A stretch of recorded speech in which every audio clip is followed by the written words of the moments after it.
Ashwickan. Betka coming. Rumors Fly still there. Betka and Ashwickan head and head with a 16th to go. It is Betka with a short lead. Betka, Ashwickan. Who's it going to be? Down to the wire, it's Betka. Betka on top, then Ashwickan, Rumors Fly, and Smart Irene, 149 and 4.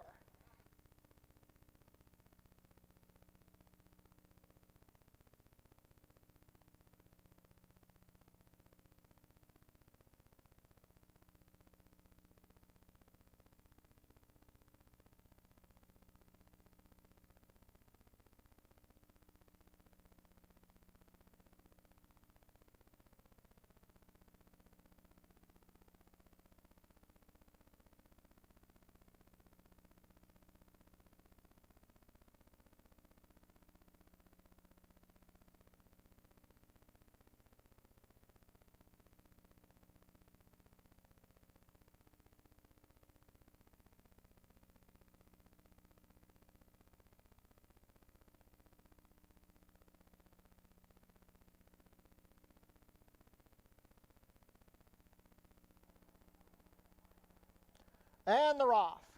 Sea by the Sea out very well. Mighty Pele also showing speed from the inside with Don't Stop Dreamin', 3 deep. Then at the back are Awesome Breakin', Breach of Trust. Rushing out to assume control, it is Mighty Pele, a length on top of Don't Stop Dreamin', who is put down to 1-9 in the final click. Sea by the Sea, after the fast beginning, is in a good stalking position. He's 3 lengths in front of the pair of Awesome Breakin', Breach of Trust. Opening quarter is 23 seconds flat. They've got 3.5 furlongs to race. It's a duel up front. Don't Stop Dreamin', ahead in front of a persistent Mighty Pele.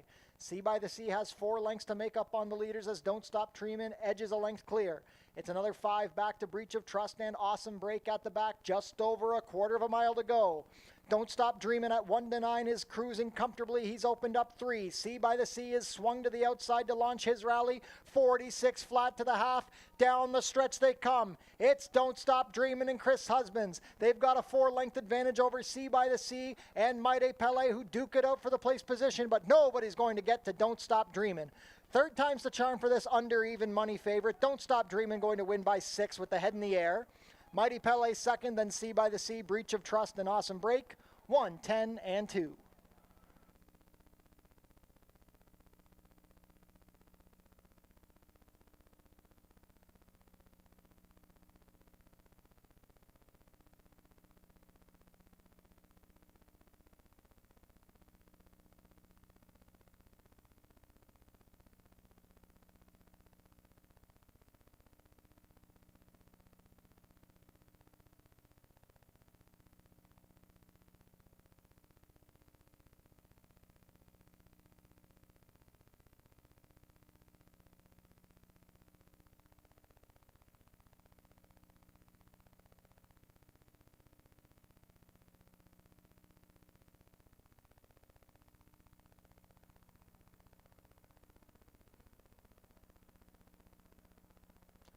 And they're off.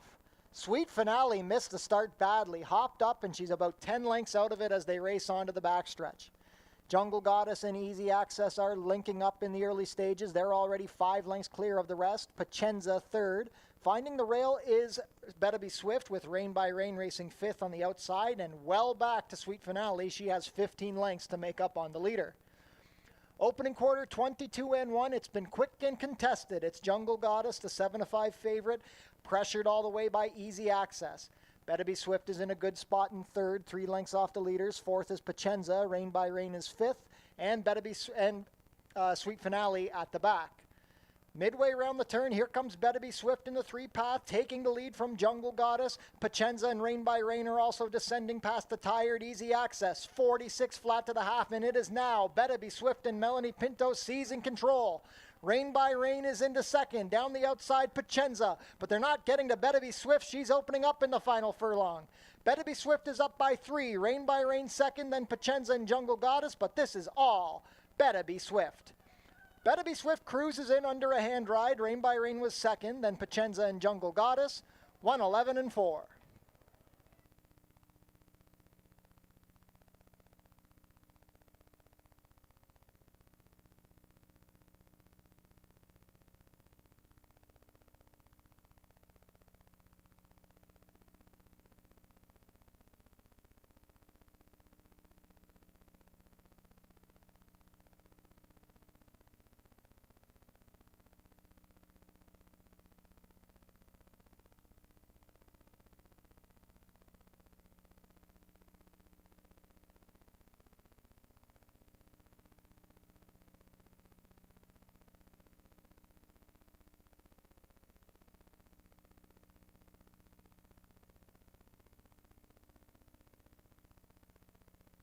They're all in line.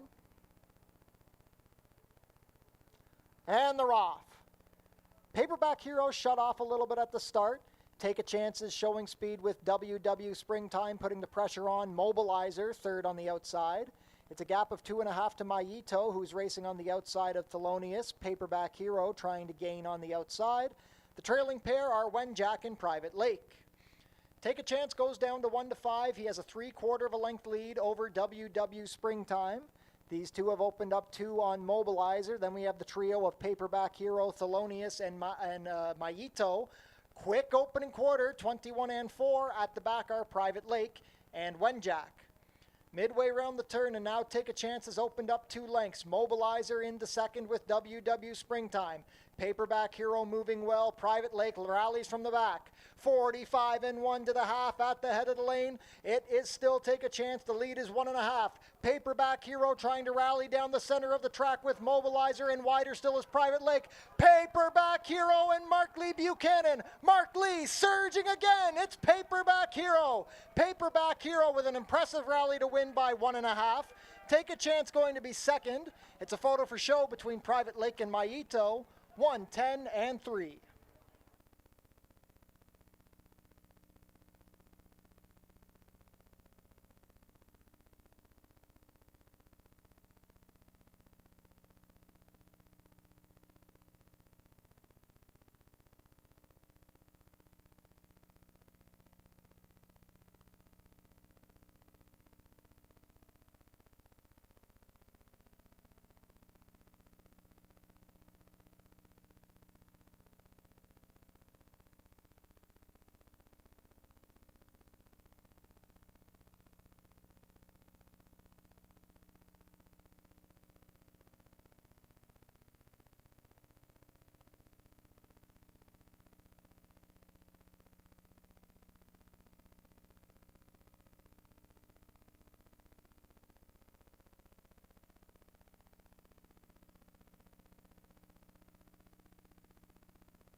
And they're off. Perfect beginning.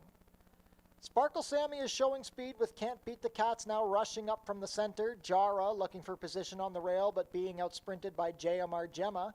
Here comes a rush from Forest B down the far outside. Jara now takes back with Blazing Sky gaining on the outside. They race into the turn as Green Gables with the head in front of Can't Beat the Cats. Forest B is into a stalking spot, 2.5 lengths off the leaders. Fourth along the rail is JMR Gemma. Racing in fifth is Blazing Sky. Then it's a gap of 3 to the trailing pair of Jara and Sparkle Sammy. Quarter of a mile to go, the opening quarter, 22 and 3. Green Gables blows the turn and gives plenty of room to Can't Beat the Cats. JMR Gemma looking to split them with Forest B in the middle. Green Gables clinging to the lead. Can't Beat the Cats right there. Here comes JMR Gemma and Forest B. 4 across the track at the 16th pole. Forest B with a short lead. It's Forest B and JMR Gemma. Forest B by a head. JMR Gemma second, then Can't Beat the Cats. It's a photo for fourth between Green Gables and Blazing Sky. 58 flat.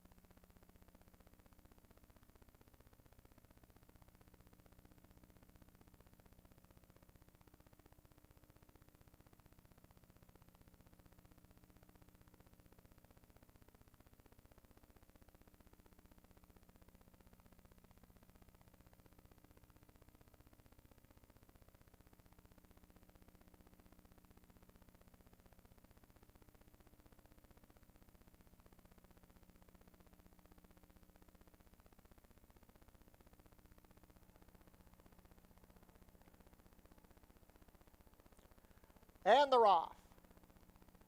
Getting ahead out well with Spirit Bell along the rail. Heading west is third on the outside, 1.5 lengths better than makes sense to me. Nicole Song is racing along the rail. The early trailer is Feather.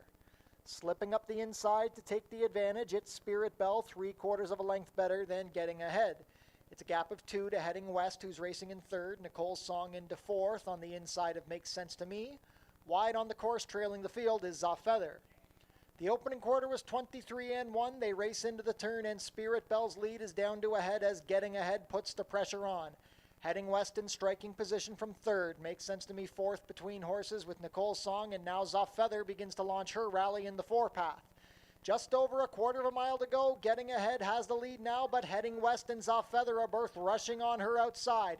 Makes Sense to Me needs a path. Spirit Bell needs to find more along the rail. 47-2 to the half. It's now Heading West with a short lead from Getting Ahead. Makes Sense to Me trying to rally up the fence. Heading West has the lead. Getting Ahead trying to hold second, but here comes Makes Sense to Me up the rail. Heading West on top. It's Heading West in front. Makes Sense to Me ran second, then Getting Ahead and Feather won 11-3.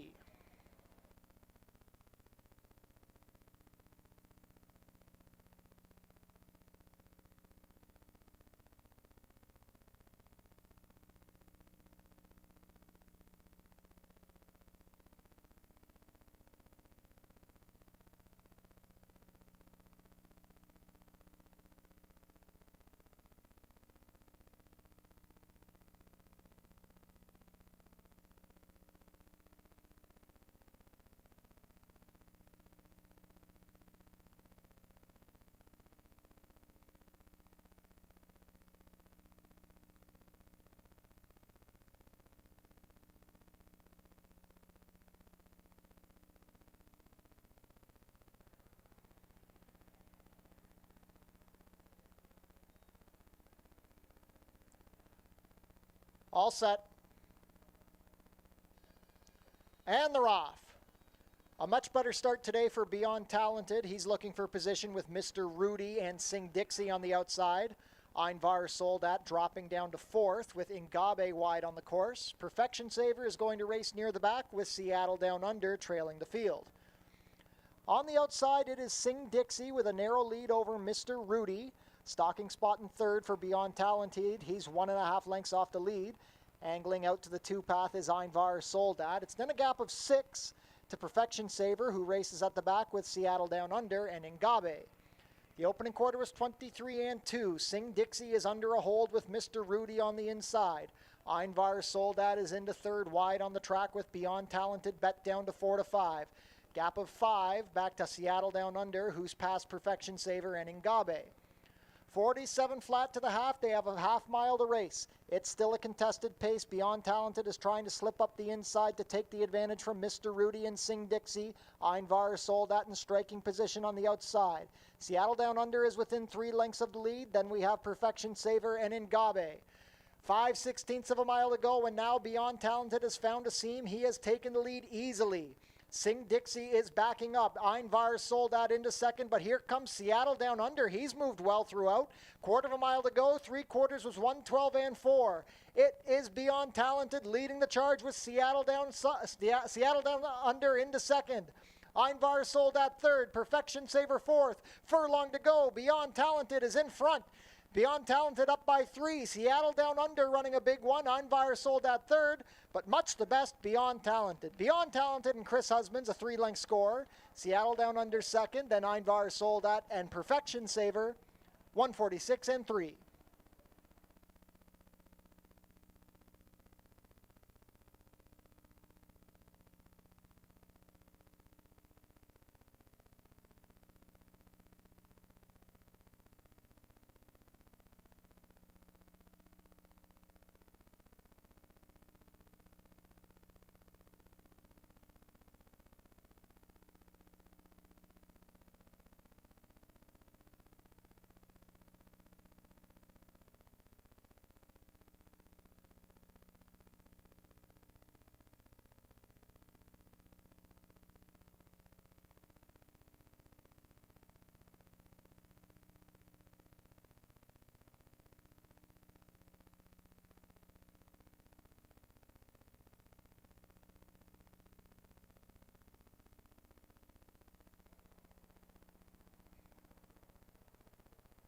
And they're off.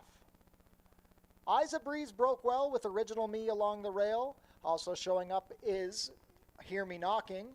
Forwardly placed Super Cool Storm with Strike the Pose on the outside. The early trailer is going to be Turf and Surf. They race out of the chute and onto the backstretch. With a short lead, it's Eyes of Breeze being hounded by Hear Me Knocking.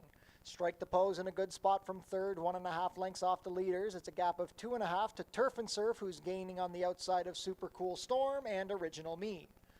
23-1 for the opening quarter. They race within the half-mile pole, and Eyes of Breeze has opened up 2 lengths. Hear Me Knocking begins to backpedal as Strike the Pose cruises into second, gaining on the leader with every stride. Turf and Surf now into third. Then we have Super Cool Storm, who comes under a ride, and Original Me trails the field. The half was 46-4. Strike the Pose puts the head in front of Eyes of Breeze and has now opened up a length. Turf and Surf is third. Super Cool Storm fourth, past Hear Me Knocking and Original Me. They swing for the drive, and it is Strike the Pose up by 2.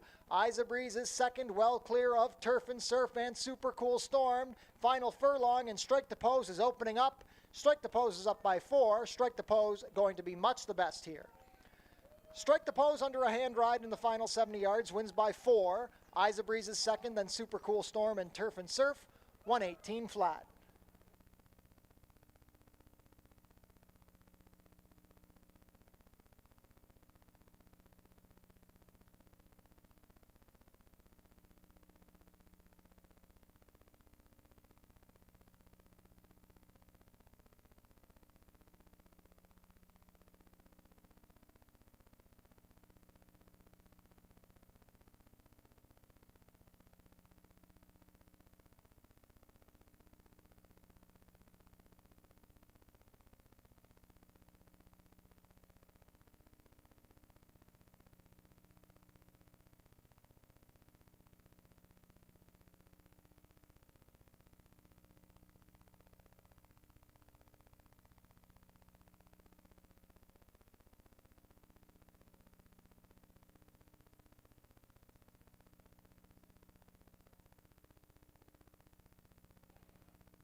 Santiago Salsa and Mark Lee Buchanan.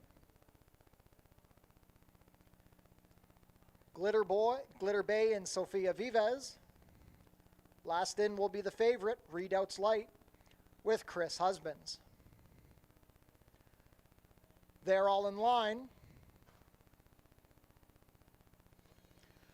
And they're off in the Tour de Fort. Glitter Bay is quickly going to the lead with Diamondback, who's under a hold early. Hit the point with the lines loose. Races in third on the inside. Unilateral is going to find himself in fourth with Santiago Salsa wide on the course. Trish the Dish is taking back with Redoubts Light, and the early trailer will be Erie Island Man. Glitter Bay has quickly opened up. She must have a 10-length lead as they race towards the 6-furlong pole for the first time. Hit the Point is racing in second. The opening quarter, 25 seconds flat. Third on the outside is Diamondback. Unilateral is in fourth. Then we have Santiago Salsa. It's another gap of 5 to Trish the Dish, who races 2 lengths better than Redoubts Light. And still at the back is Erie Island Man. It's almost a 1/16 of a mile lead for Glitter Bay. She is freewheeling on the lead, trying to bottom this field out. We still have a mile and a half to go in the Tour de Fort, 51-1 for the opening half. Into the second of 3 turns, it is Glitter Bay and Sofia Vives with an immaculate lead as they approach the 3-furlong pole for the first time. Unilateral is joining Hit the Point and Diamondback. Then it's another gap of 2 to Santiago Salsa. Trish the Dish fighting the rider. She wants to go early. Redoubts Light is still racing towards the rear, and it is well back to Erie Island Man. The difference is over a 1/16 of a mile front to back. Glitter Bay is about 20 lengths in front at the 3/16 pole as they race down the stretch for the first time. She's in a race of her own. In the second now is Trish the Dish. Sunny Singh decided to release the brakes. She's well out in the 4-path with Unilateral racing between her and Hit the Point. Santiago Salsa is racing in 5th with Diamondback, then Redoubts Light and Erie Island Man. Under the wire for the first time for Glitter Bay. The rest of them are now just reaching that point. Glitter Bay up by still nearly a 1/16 of a mile as they race into the 3rd turn. Hit the Point is second with Unilateral and Trish the Dish. Diamondback is sharing his position with Santiago Salsa. 5 more to Redoubts Light, who's yet to say go, and Erie Island Man trails the field. 6 furlongs to go in the Tour de Fort. Glitter Bay is still moving very comfortably. The lead is still about 15 lengths. Hit the Point is racing in second on the rail with Unilateral and Trish the Dish. Diamondback and Santiago Salsa have raced as a pair for a long ways. Redoubt's Light is going to need to get going, and Erie Island Man is still at the back. 4 1/2 furlongs to go in the Tour de Fort. Glitter Bay remains unasked and still has a 12-length advantage with a half mile to go. Hit the Point, Unilateral, and Trish the Dish still in unison. Santiago Salsa is into 5th with Diamondback, Redoubt's Light, and still at the back, Erie Island Man. It is Glitter Bay. The lead is down to 7. The strides are beginning to get a little shortened, but they need to start going. Trish the Dish is gaining ground. The mares are 1-2 with 3 furlongs to go. Hit the Point comes under a ride. Unilateral is grinding. Santiago Salsa. Here comes Redoubt's Light. He has 10 lengths to make up on the leader and a 1/4 mile to do it. Glitter Bay still with a 4-length advantage as they turn for home. Trish the Dish is second. Hit the Point tries to find more. Unilateral. Redoubt's Light has a lot of work to do. Glitter Bay, Sofia Vivas might have stolen this one on the front end. Glitter Bay is finding more in the final furlong. It's almost unbelievable after that lead. Trish the Dish, a very valiant effort in second, but Glitter Bay looking for the wire. Glitter Bay holds on in the Tour de Fort. The mares were 1-2. Trish the Dish was coming at the wire. Redoubt's Light was second, then Santiago Salsa and Unilateral. 3 minutes, 42 seconds, and 1/5.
Ladies and gentlemen, welcome back to Fort Erie Racetrack for the 2024 season of Thoroughbred Racing. We are delighted to be back here at the Border Oval.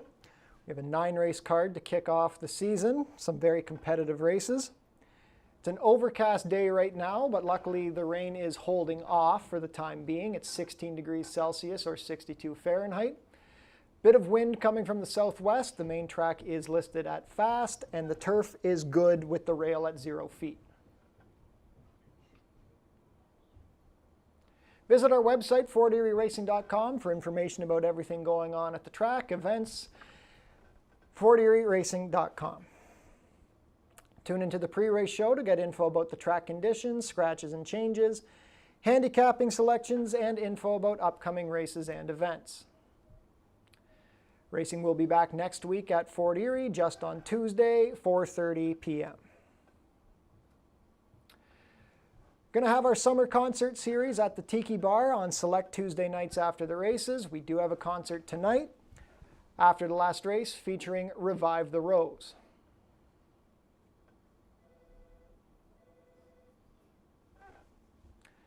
Be sure to come out on Father's Day, Sunday, June 16th. First post will be 12 o'clock. It's always one of the best days of the season here at Fort Erie.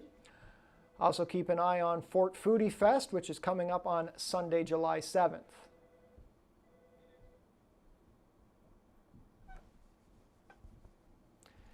The dog races will be back this summer at Fort Erie Racetrack. The fan favorite Wiener Dogs will be coming out on July 21st. Then on August 18th, we're going to have the Corgis and the brand new Basset Hound races. Fort Erie's Track-A-Lantern event will be happening on October 14th. Family fun for Halloween. Kids in costume will be able to trick or treat around the track, and it's going to start at 12 p.m. Head down to the Paddock Shack for burgers, hot dogs, sausages, fries and poutine, plus beer and soft drink, located next to the walking ring. Be sure to book your table in the Turfside Dining Room, open on live racing days. Reservations are recommended. Become a member of HPIBet.com today. Get $100 when you bet $100, plus your first bet is on us. Tune into the Fort Erie Race Replay Show, Channel 700, Thursdays at 10:30 and Saturdays at 10. Smoking is allowed in designated areas only at Fort Erie Racetrack. No food or beverage are allowed in these areas, and no cannabis is allowed on the property.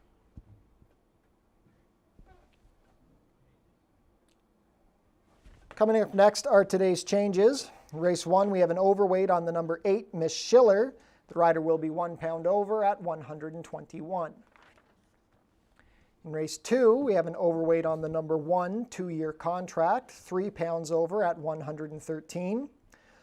Overweight on the number 4, I Got It Good, 2 pounds over at 119. The number 7, Philbin Road, there's a correction to the ownership. It should just read Tijuana Racing Stables. And Stewart scratched the main track only, number 9, Sensing Holiday. No changes in race 3. Race 4, also clear of changes. In race 5, we have an overweight on the number 8, T'Pring, 2 pounds over at 124. Race 6, an overweight on the number 6, Bamboo's Babe, 2 pounds over at 124. In race 7, Vet scratched the number 7, Autumn So Flashy. Race 8, take note that the number 2, Wiccan Sense, there should be a 5-pound apprentice allowance next to the weight.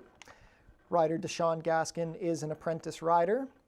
And an overweight on the number 3, Heliconia, 3 pounds over at 113.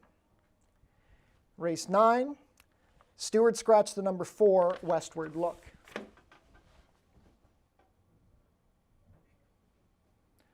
Thrilled to be joined here by tip sheet author Ashley Mayu for our opening day card. Ashley, very competitive races today. I'm sure you're excited to get things going. Yeah, first off, great to see you again, Doug. It's been a long winter, but excited to be back here at Fort Erie. It's a great card today. Big fields throughout. It's probably one of the best opening day cards that we've had in a while, and you bring up a good point.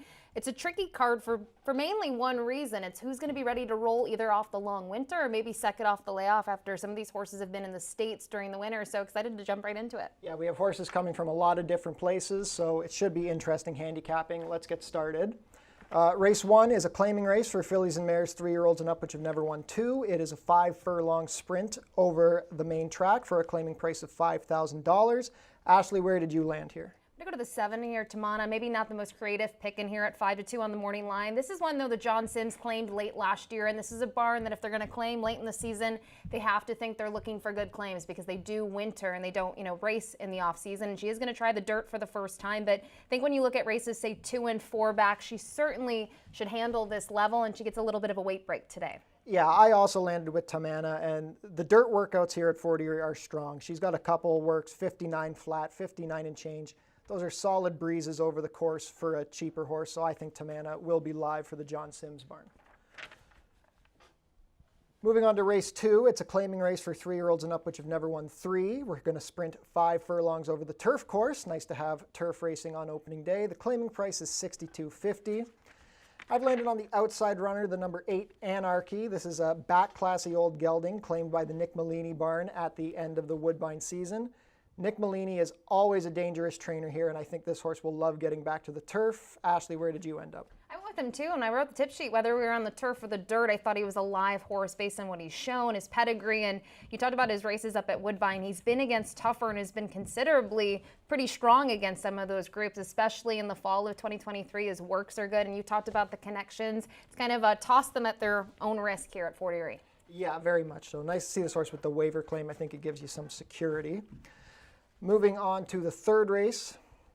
Race 3 is a claiming race for 3-year-olds and up, which have not won a race this year or never won 4. It's a $5,000 claimer, sprinting 5 furlongs over the main track. Pretty competitive group of 9.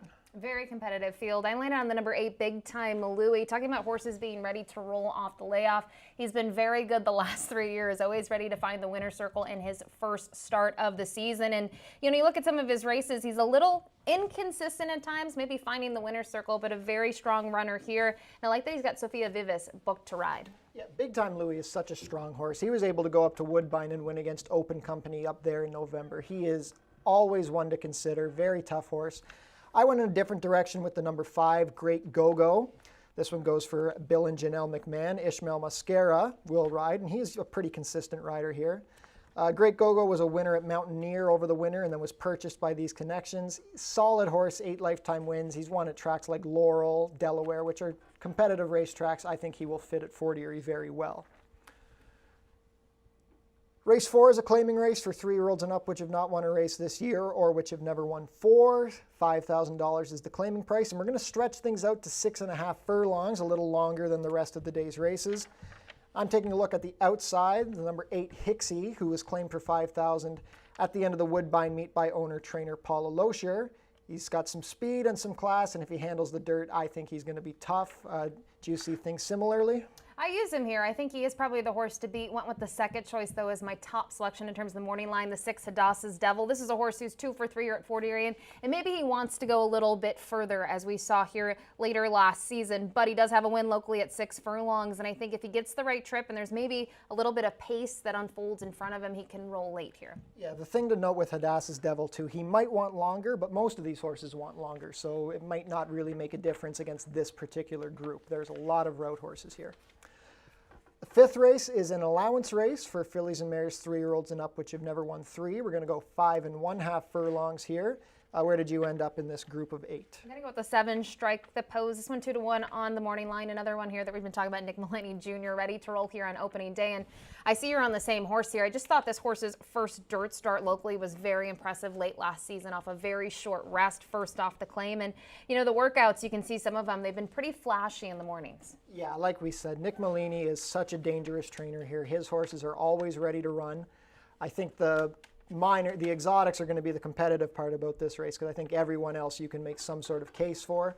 Take note, we have a rider change on the number 5, Doodle Dandy. The rider is now going to be Mark Lee Buchanan.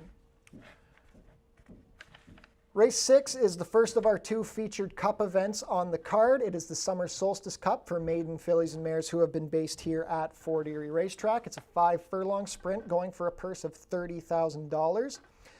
I'm really looking forward to see the number 1 here, Amy's Girl. This goes for prominent Ontario stable Colebrook Farms, been moved down to the barn of Kevin Buttigieg.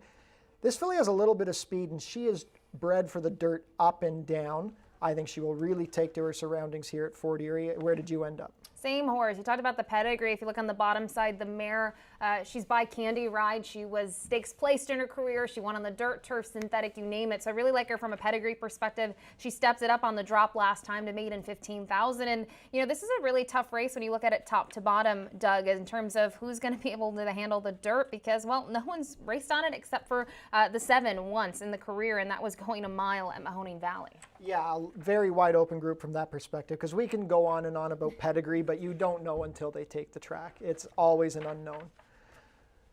7th race is the co-featured Sprint into Summer Cup, $30,000 guaranteed for maiden colts and geldings. It's another 5-furlong sprint. I think this is a very wide open event. We have a big scratch at the number 7, Autumn So Flashy. Where did you end up here? I'm going to stick with Kevin Buttigieg in both of the Cup races today. The 3 Follow Me Home's a first-time starter by Sir Prancelot, but to me, the most recent work was a big step up. It was out of the gate. It was in company in 48-2, and I think, you know, to see the wake-up call in that final drill for the races, to me, shows that this horse is ready to roll, and frankly, you talked about it. It's a tough race. From the horses that have raced, no one's shown me enough so far. Yeah, we've talked a lot about Nick Molini Jr., but we should point out Kevin Buttigieg had an absolutely fantastic season last year. Everything he ran seemed like it was first or second. Super dangerous trainer here. Very good horse people at the Kevin Buttigieg barn. I like Follow Me Home as well, but I went with the number 2 Screen Legend going for trainer Julie Mathis, who's been doing well at Mountaineer so far this year. I just like Screen Legend because he has a little bit of speed and could be forwardly placed. We'll see how he takes to the dirt. We're going to go back to the turf course for race 8. It's a maiden claimer for fillies and mares. $62.50 is the claiming price, and it is a 5-furlong sprint. I landed with the number 7, Froling Victoria. This goes for trainer Tony Alderson and owner Ryan Alderson. Good to see apprentice Deshaun Bino back in the saddle. I ended up with Froling Victoria just knowing that she's raced well enough on the turf course at Woodbine, specifically the inner turf, which is similar to our configuration here. And I think 10-1 is a pretty decent price. Where did you land? You know, I like your horse in here. I use this one underneath. I went to the horse on the rail, though, the one Tangerine Twist. And I know she's 6 years old. She's 0 for 14 in her career, but she draws the inside. She has speed. She's very consistent over this turf course. And I'll be honest, she's 8-1 on the morning line. Doug, I don't think we'll get anywhere near that price come post time. But if we're close to it, I'll be loading up on her. Yes, if Tangerine Twist is 8-1, don't walk to the windows, run, because that would be the biggest overlay of the season. Final race of the day has jackpot high 5 wagering, and it's probably the best quality race of the day. It's a starter optional claimer for 3-year-olds and up, which have started for $8,000 or less in the last 2 years, or they can go for a price of $12,500.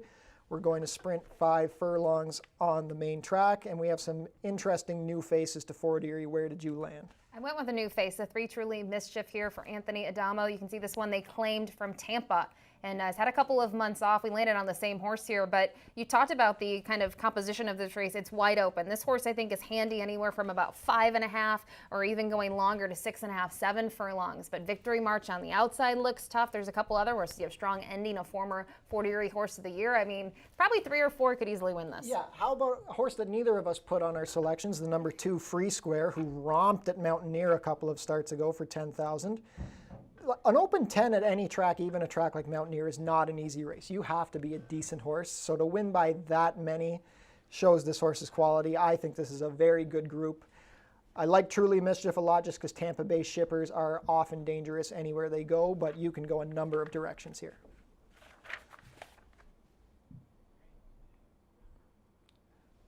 So best of luck to everybody joining us for our opening day here at Fort Erie Racetrack. It should be very good wagering here today. Best of luck with all of your plays and enjoy your day here at the Border Oval.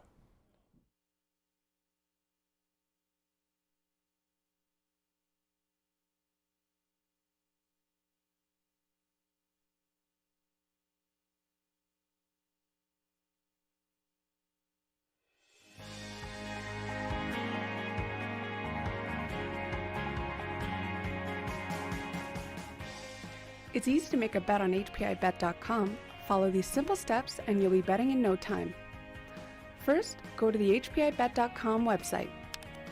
Sign in to your HPI Bet account. Find the track and race you want to bet on. Click on the Place Bet button. Click on the bet type you want to wager with. Click on the amount you want to wager. Click on the horse you want to wager on. Click on the green Place Bet button. review your bet confirmation information. It's all done. Remember, all this can be done on most mobile devices. Now cheer on your pick to victory.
Welcome back here to Fort Erie Racetrack for the 2024 season. A beautiful 9-race card has been assembled, and we'll kick things off here on the main track for $5,000 claimers, fillies and mares, non-winners of 2 life, set to go a distance of 5 furlongs. And you can see a horse taking some respect in here, going by just now, the number 4, Hermione Granger. But we're going to start here with the number 7, my top pick, Tamana. This is a horse who was claimed late last year for trainer John Sims. Picked this one up out of a race out of Woodbine.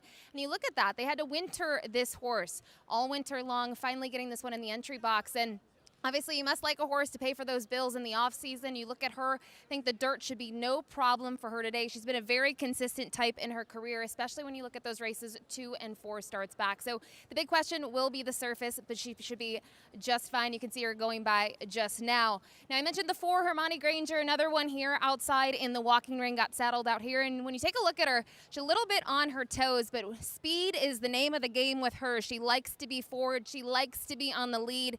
And just knowing that we're going 5 ace today, fresh off the layoff, I expect her to be quite sharp from the gate, and some of those races that she was in last year considerably tougher than what she's going to face today. So in the case that she gets loose here on the lead, she could be very dangerous from that perspective. Kurt Johnson has been aboard her before and booked to ride again. And finally, rounding out my top three, we're going to look at the number two here. The three, excuse me. Pick a Penny here for Mark Fournier.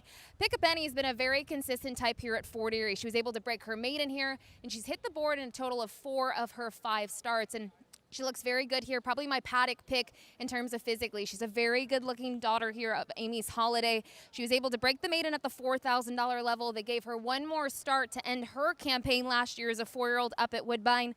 But I expect her to be better getting back onto the dirt. If there's any sort of pace scenario that unfolds in front of her, she should be able to close late. But in terms of the top pick, we're going to go with the new face here, the number 7, Tamana. Best of luck.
Reinhold Nagel with the first call to the post of the 2024 season here at Fort Erie Racetrack.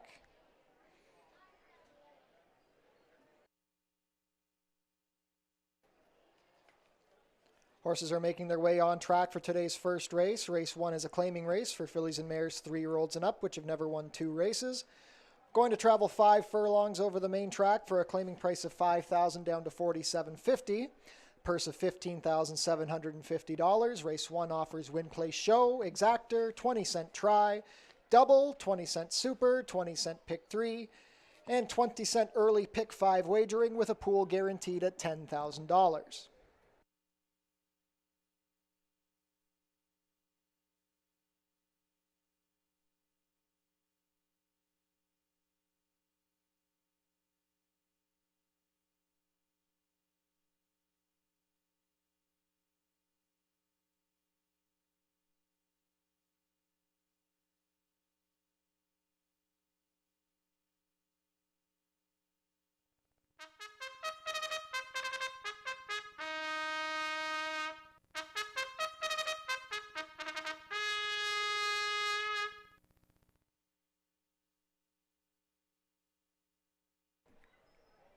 Post parade for race 1.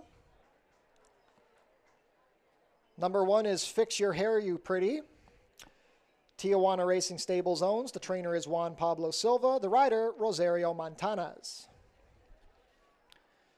Number 2 is Impossible Birdie. Amanda Vandermeersch in the saddle for trainer Ken Albu and owner Six Brothers Stable.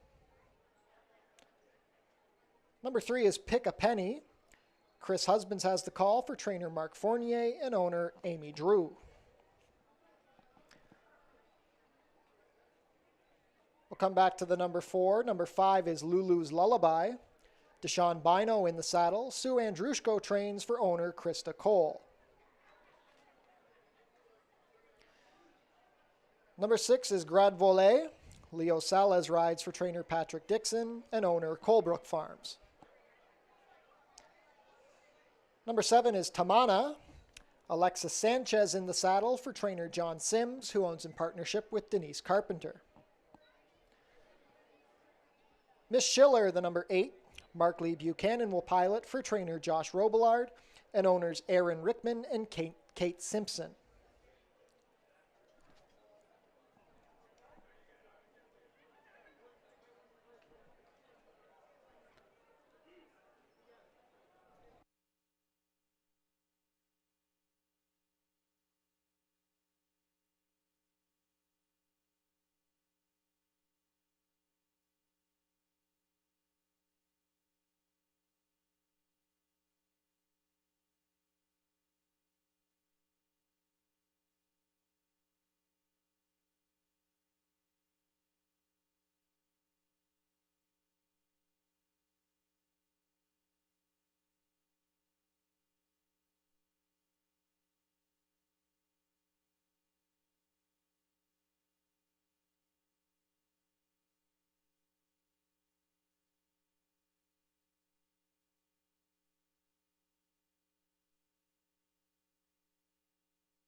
3 minutes to post for today's first race. The starting gate is about to take position. Don't forget, race 1 kicks off the $10,000 guaranteed early pick 5.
Down to 2 minutes to post.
Down to 1 minute to post for the first race of the season here at Fort Erie Racetrack. Current favorites at 2-1 are the number 7 Tamana and the number 4 Hermione Granger. $10,000 guaranteed pick 5 begins here.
Field for race 1 is approaching the starting gate. Last call to get your race 1 wagers in. They will be loading shortly.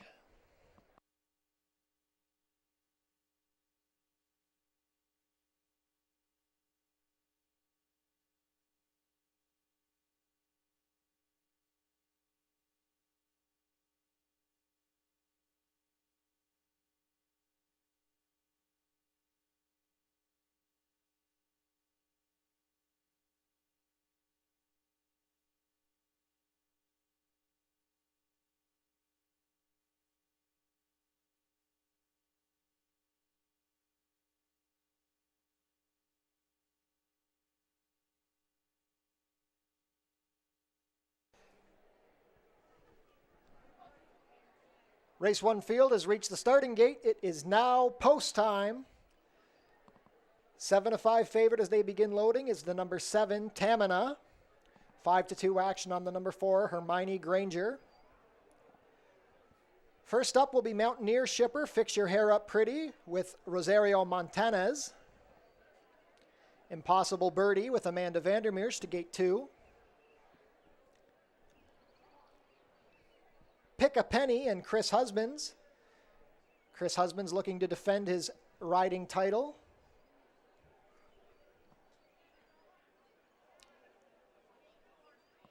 Pick a Penny, a bit reluctant to load.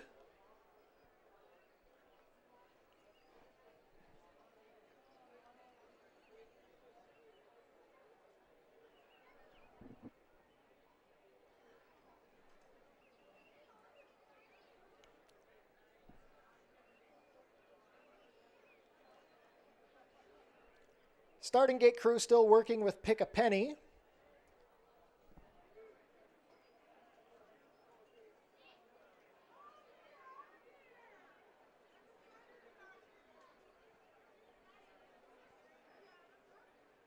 Goes up.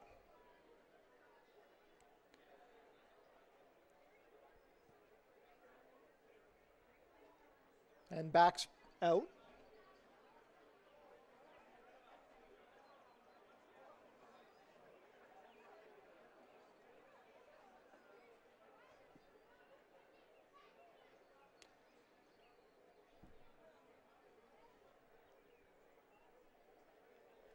Pick a Penny secured in the gate. Hermione Granger goes up. Kirk Johnson for last year's leading owner and trainer, Bruno Chickadans and Julie Mathis. Lulu's Lullaby in her Fort Erie debut with Deshaun Bino. Gradi Volet with Leo Salas. 6-5 favorite Tamina with Alexis Sanchez.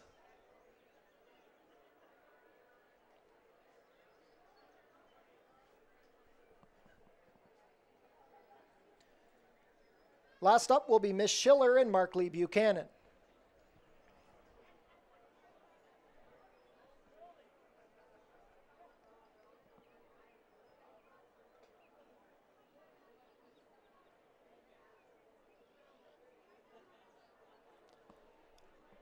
All set for a start.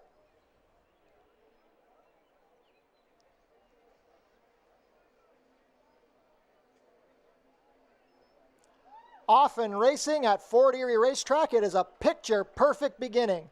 Hermione Granger is showing speed from the center with Lulu's Lullaby to her outside. Pick a Penny is dropping back after a good beginning. Third on the outside is Tamina. Deep on the course is Miss Schiller. Then we have Gradi Volet, Impossible Birdie, and the early trailer is Fix Your Hair Up Pretty. It is Hermione Granger, no doubt about it, on the lead, 3 lengths on top. The opening quarter was a quick 22-3. Tamina is second on the outside of Lulu's Lullaby. They're within a length and a half of the leader as they approach the quarter pole. Then it's a gap of 3 to Pick a Penny, Miss Schiller, and Impossible Birdie. At the back as they swing for home are Gradi Volet and Fix Your Hair Up Pretty. They've yet to catch Hermione Granger, but the lead is down to a length as Tamina ranges up on the outside. It's down to these two with a furlong to go, and now Tamina has a short lead over a persistent Hermione Granger. Hermione Granger flashes the tail. She's not doing enough to respond to Tamina. It's Tamina and Alexis Sanchez to kick off the season. Hermione Granger was second, and then Fix Your Hair Up Pretty rallied for third, 59 seconds flat.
Unofficial in the lid lifter, the winner is number 7, Tamina.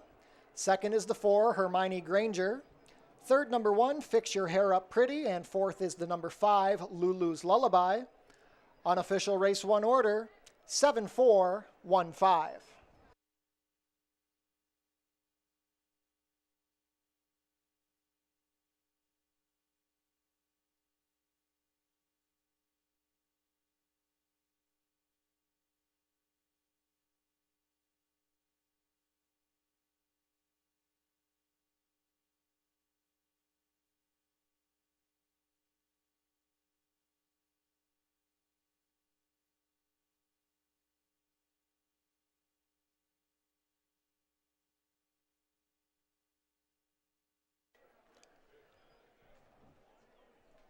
Now back to the winner's circle, the unofficial winner of today's first race, number 7, Tamina. Tamina is a 4-year-old dark Bear Brown filly by Frack Daddy out of Study Abroad, bred here in Ontario by Paul Moutet. Ridden to victory today by apprentice Alexis Sanchez. Tamina is trained by John Sims, who owns in partnership with Denise Carpenter. Congratulations to the winning connections of Tamina. Hold all tickets until race 1 is made official.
Race 1 is official. Prices are up. The winner, number 7, Tamina, returns $4.80 to win, $2.50 and $2.10. Number 4, Hermione Granger, $3 to place and $2.40. Third, number 1, Fix Your Hair Up Pretty, $3.30 to show. $2 exacta, 7.4, $11.90. The $1 try, 7.41, $21.40. And the $1 super, 7.415, $97.55.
Ladies and gentlemen, please rise for the singing of the national anthems.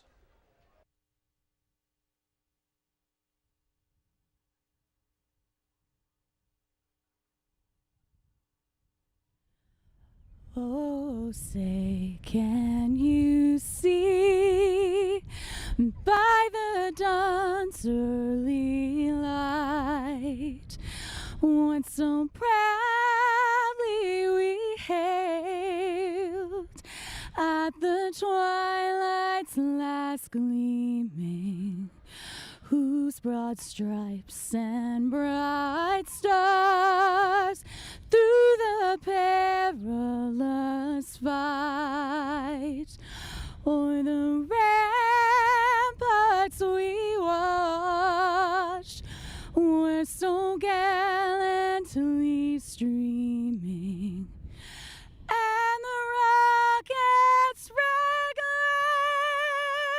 the bombs bursting in air, gave proof through the night that our flag was still there.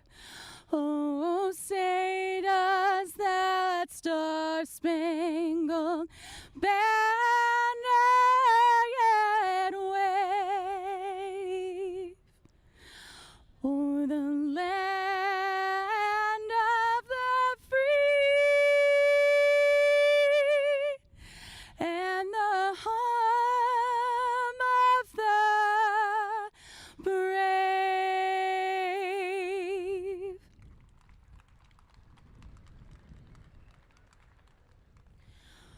Oh, Canada, our home and native land, true patriot love in all of us command. With glowing hearts we see thee rise, the true north strong and free. From far and wide, oh Canada, we stand on guard for thee. God keep our land glorious and free. Oh, Canada, we stand on guard for thee. Oh, Canada, we stand on guard for thee.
Changes on screen now for today's second race. We have an overweight on the number 1 2-year contract, 3 pounds over at 113.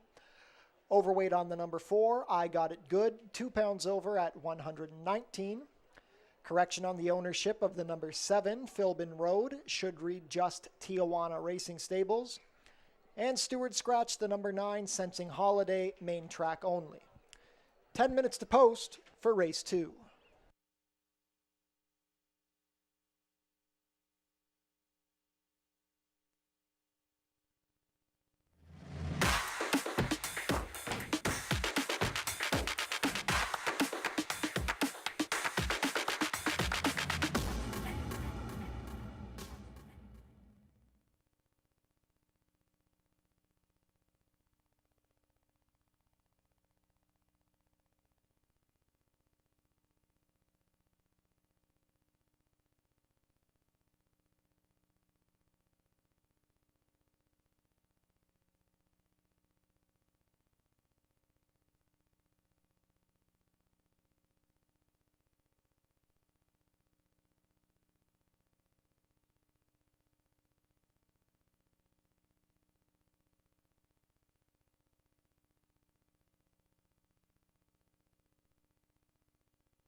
That much.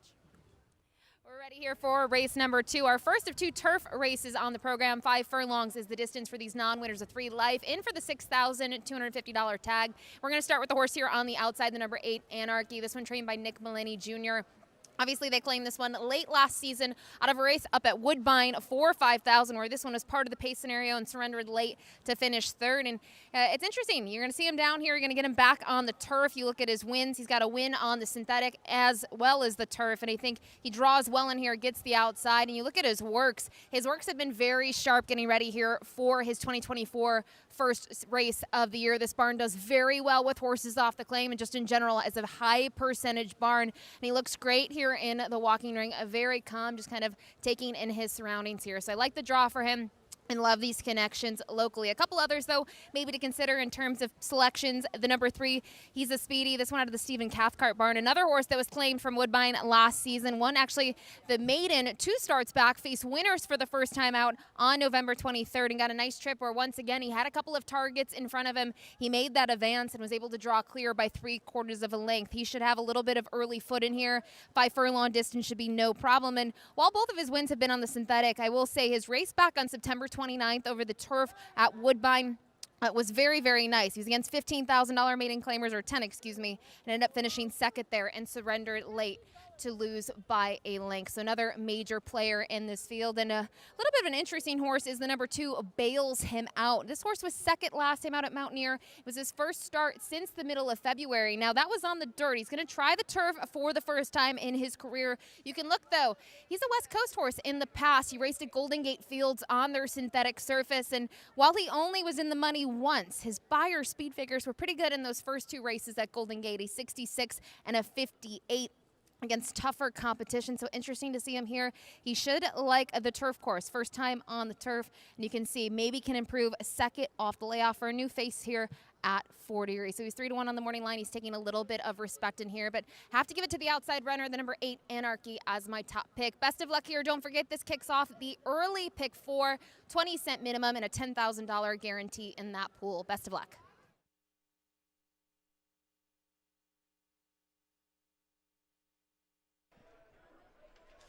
Field is making their way on track for today's second race. Race 2 is a claiming race for 3-year-olds and up, which have never won 3 races. We're going to go 5 furlongs over the turf course for a claiming price of $6,250. The purse is $19,800. Race 2 offers win, play, show, exactor, 20-cent try, double, 20-cent super, 20-cent pick 3, and 20-cent early pick 4 wagering. That pool is guaranteed at $10,000.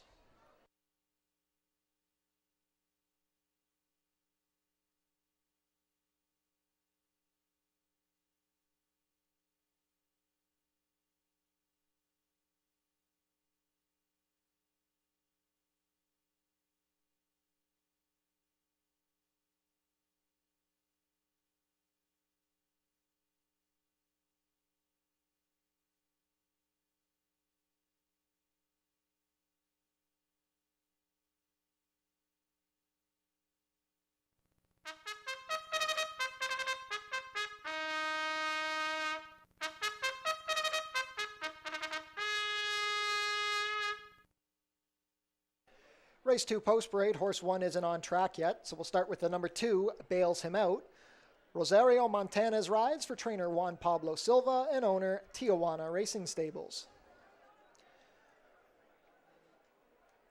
Come back to the 3, number 4 is I Got It Good. Chris Husbands has the call for trainer Joe Humber and owner Robert Elkins.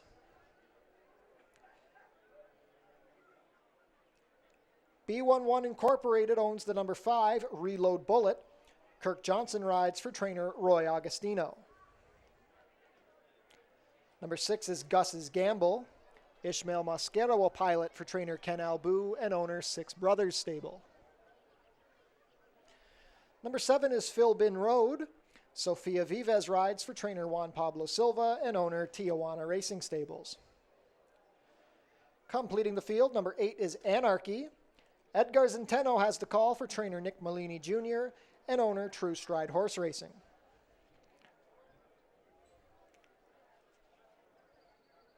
On screen now, the number 1 2-year contract. Cheyenne Kerr will pilot for trainer Louis Cappy and owner Christina Ramjatin.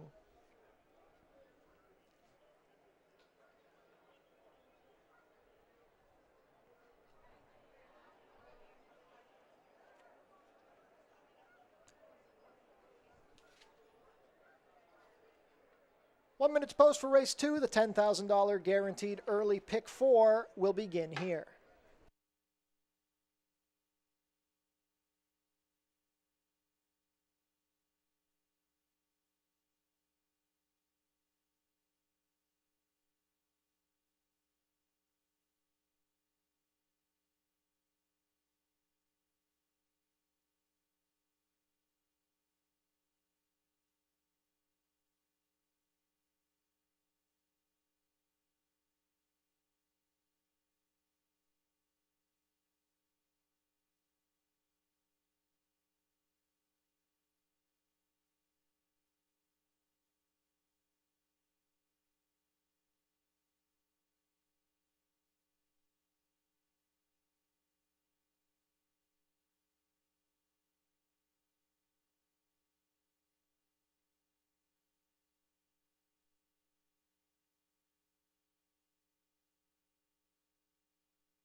Race 2 field making their way onto the turf course. Not too much time left to get your Race 2 wagers in. Current favorite at 9-5 is the outside runner, number 8, Anarchy. 5-2 action on the number 2, bails him out. $10,000 guaranteed early pick 4 begins here. Turf racing kicks off here at the Fort.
Race 2 field heading up to the starting gate. It is now post time for the $10,000 guaranteed early pick 4.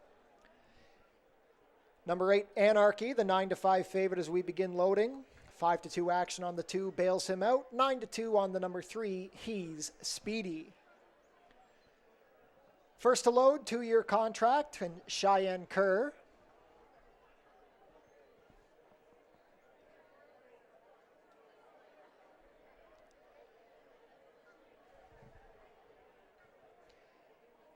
Gate 2 for Bails Him Out, 1 of 2 for Tijuana Racing Stables and Juan Pablo Silva.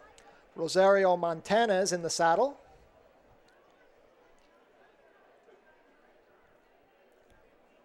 He's Speedy and Pierre Mailhot.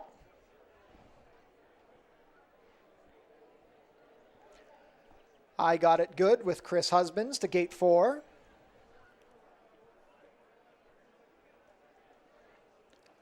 Reload Bullet with Kirk Johnson.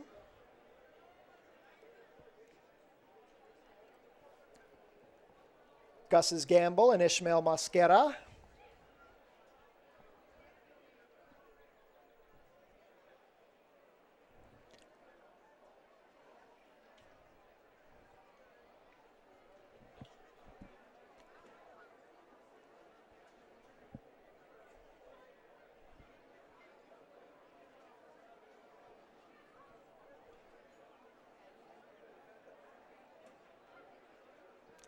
Just waiting on Gus's Gamble.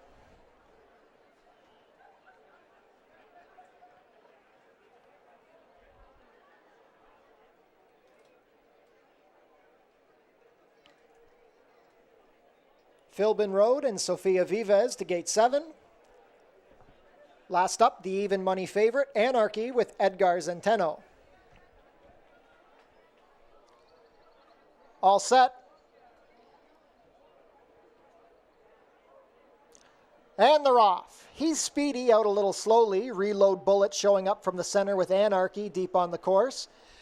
Bails Him Out showing a little bit of speed from the inside with 2-year contract along the rail. I Got It Good in mid-pack with Gus's Gamble making an advance. At the back are He's Speedy and Philbin Road. It is a duel up front. The 3-5 favorite Anarchy is being hounded by Reload Bullet. These two have opened up 3 on 2-year on Bails Him Out. and Gus's Gamble. The opening quarter is 22-2. 2-year contract, needs to get going from the back with I Got It Good. Nothing yet from Philbin Rotor, he's speedy. Still locking horns up front as they turn for home are Anarchy and Reload Bullet. Gus's Gamble has 3 lengths to make up from third. Bails him out, is tiring along the rail. Anarchy with a short advantage, but Reload Bullet not quite done yet. It is Anarchy and Edgar Zenteno. They have a half length. Gus's Gamble trying to make a race of it, but it is Anarchy edging clear. Anarchy by a length over Reload Bullet, then Gus's Gamble and bails him out, 58-1.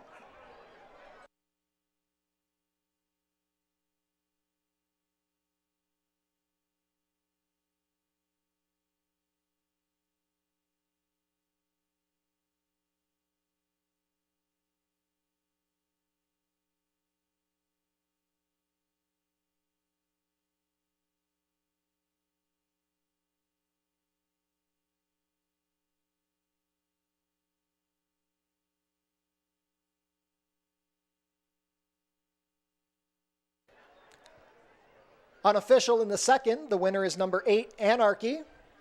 Second, number 5, Reload Bullet.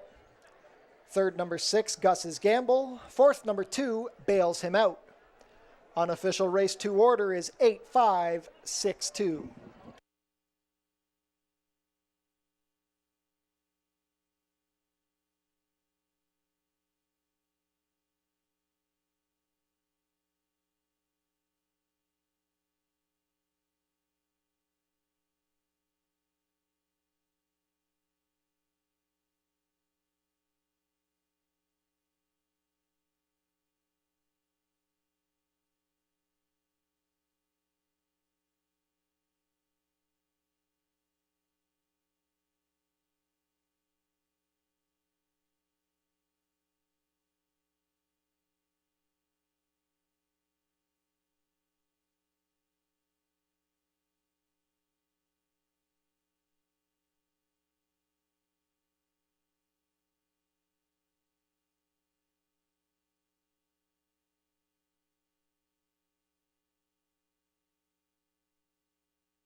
Now back to the winner's circle, the unofficial winner of today's second race, number 8, Anarchy. Anarchy is a 6-year-old bay gelding by New Year's Day out of Be a Gem, bred in Kentucky by Flying H Stables LLC. Ridden to victory today in his first Fort Erie mount by Edgar Zenteno. Anarchy is trained by Nick Molini Jr. for True Stride Horse Racing.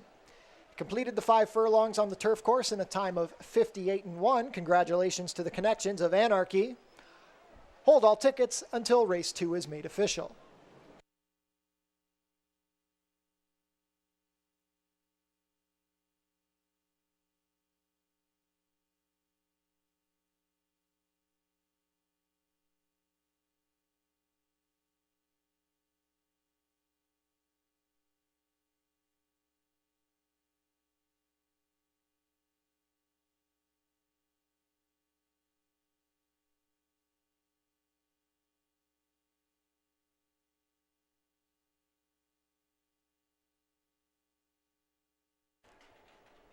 Race 2 is official. Prices are up. Anarchy returns $3.30 to win, $2.30 and $2.30.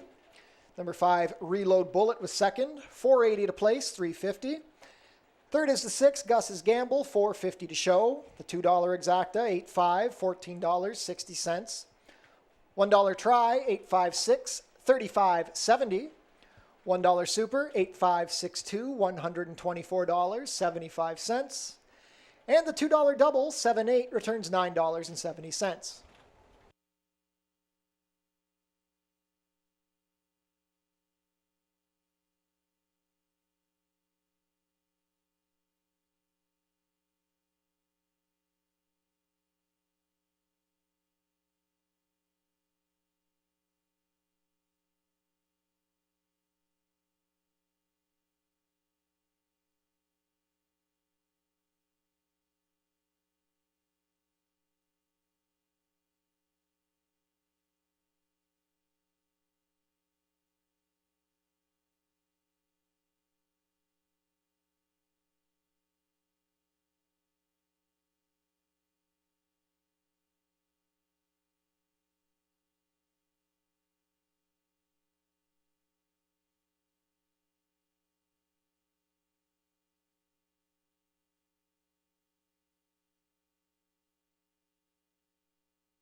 We want to wish a very happy 85th birthday to Kathy Tokorik. Thank you for celebrating with us here at the track. Happy birthday, Kathy, from all of your friends and family here at Fort Erie.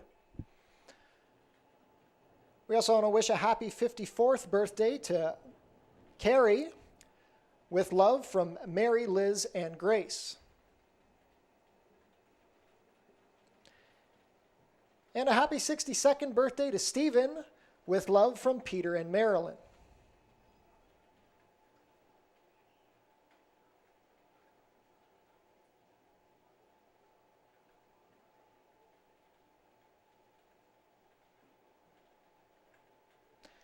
We also want to wish a happy 11th birthday to Charlie. Happy birthday, Charlie, from all of your friends and family here at Fort Erie.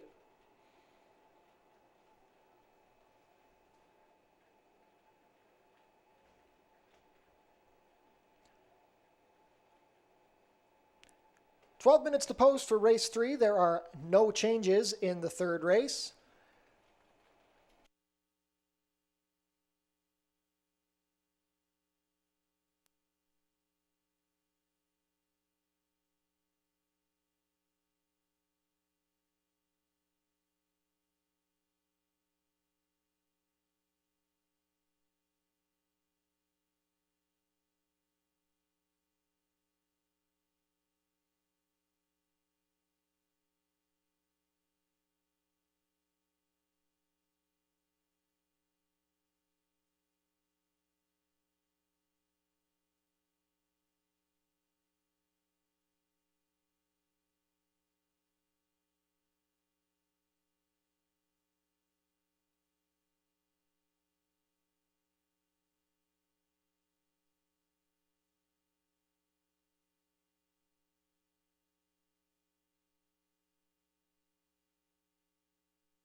Well, the wet weather has certainly moved into the area, as you can see after our first turf race. We move on here to race number 3, though, a $5,000 claiming event, 5 furlongs here on the main track, and a really nice field has been assembled, and want to kick it off here with the number 8, Big Time Louie. He's a horse who's consistently been ready to roll off the layoff. We've seen that the past 3 seasons here at Fort Erie. He's found the winner's circle quite early on in the meet. I think he draws well in here, and he's a consistent type. You can see from his record in terms of the number of his career wins, 10 of them, 7 of them here at Fort Erie. I do think he is the horse to beat on paper. Now, maybe a couple others to look at, though. It's kind of a wide open event. The number 6, Palace Prince, is an interesting horse.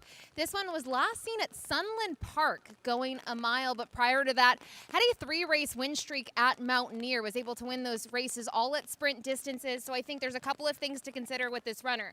Obviously should appreciate getting back to a sprint distance, and maybe the time off did this one well. First appearance now, though, at Fort Erie, a 10-time winner in the career. And as I mentioned, he just wasn't able to handle the distance race last time out at a mile. I think he's more of a sprinter, and anything close to those numbers 2 starts back, it could be very competitive. That was a 70 Beyer speed figure, and before that, consecutive 69s. From here, I was torn between 2 horses, that being the 2 Exceed, the stablemate of Big Time Louie, and the 5 Great Go-Go, but I went with what I thought would be the better price, that being Exceed. Now, you look at him, he was 15-1 on the morning line, just a 3-time winner in his career, one of which was locally here at Fort Erie, and you can see back on June 27th, he was in for $6,250, and he was picked out of that race by his current trainer, Roy Augustino, and since then, maybe you look at his past performances and you say, oh, it's a little muddied up. He's been a little bit of here and there and not necessarily has found the winner's circle since then. But one thing to note, look at who he faced last season. Vinny Van Gogh, one of the best local horses that we had here back in 2023. Striking Moon, who won several races throughout the season. And even sprinters such as Shaku Maku and Core, who had good seasons as well. Union Colonel on the turf. I just feel like when you look at his races, he has faced better consistently last year, and maybe he'll be ready to roll here, a horse that at least does have a local win on the dirt. And look who's booked to ride, Chris Husbands. But for me, I do think his stablemate, a Big Time Louie, is a horse that's been proven to enjoy the time off and should be ready to roll here for the Roy Augustino barn. Best of luck.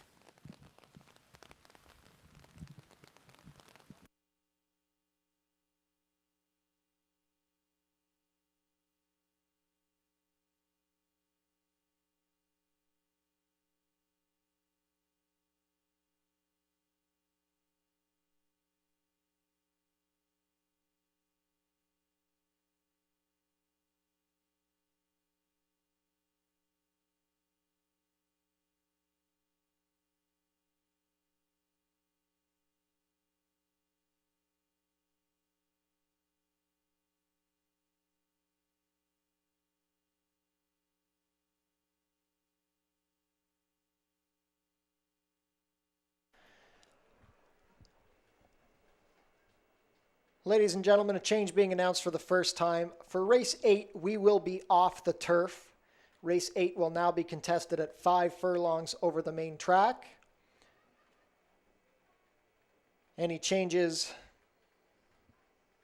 upcoming will be passed on to you as I receive them, but for now, take note that race 8 will be off the turf, now run at 5 furlongs over the main track.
Field for race 3 is making their way on track. Race 3 is a claiming race for 3-year-olds and up which have not won a race in 2024 or which have never won 4 races. Going to sprint 5 furlongs over the main track, which has been downgraded to muddy. The claiming price is $5,000 down to $4,750, and we're going for a purse of $15,750. Race 3 offers win, play, show, exactor, 20-cent try, double, 20-cent pick 3, and 20-cent superfecta wagering.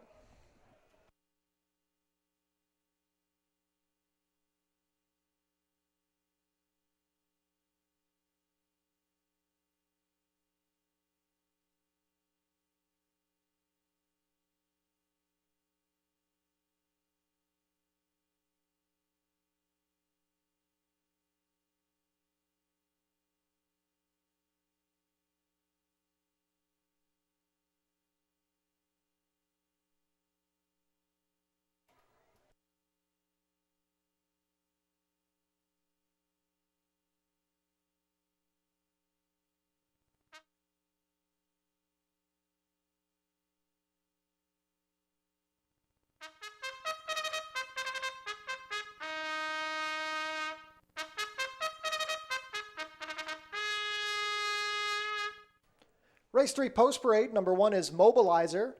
Kirk Johnson in the saddle for owner-trainer Howard Keane. Number 2 is Exceed. Chris Husbands pilots for trainer Roy Augustino and owner Mary Lynn Augustino. Number 3 is Bound Lucky.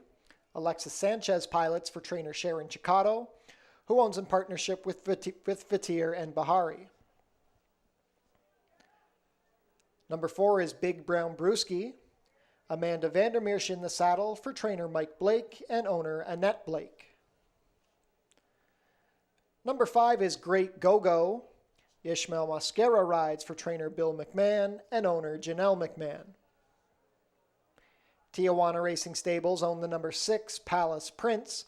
Rosario Montanez rides for trainer Juan Pablo Silva. Number 7, Jamaican Jimmy. Edgar Zenteno has the call for trainer Mark Fournier and owners Tanya Orth and Scott Leith. Number 8 is Big Time Louie. Sofia Viva is at the controls for trainer Roy Augustino and owner Even Steven Stables Limited. Completing the field, number 9 is Crumlin Experience. Leo Salas rides for trainer Julie Mathis and owner David Mathis. Race 3 coming up in a few minutes.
Starting gate is in position. Not much time left to get your race 3 wagers in. Competitive field of 9 here in the third.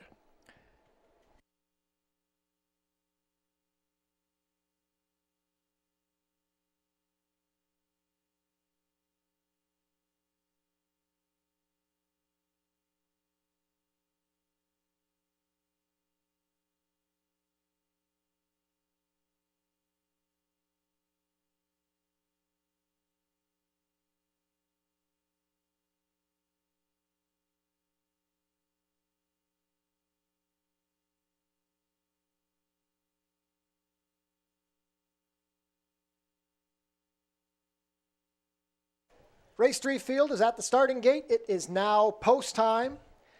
8-5 favorite is the number 8, Big Time Louie. 5-2 action on the number 5, Great Go-Go. 7-2 on the 6, Palace Prince.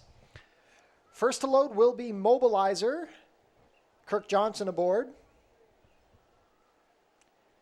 Exceed and Chris Husbands to gate 2.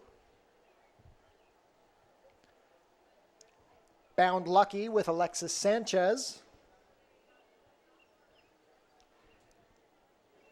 Big Brown Brewski with Amanda Vandermeersch.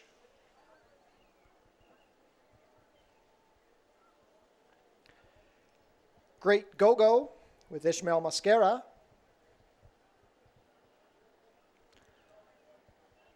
Palace Prince with Rosario Montanez.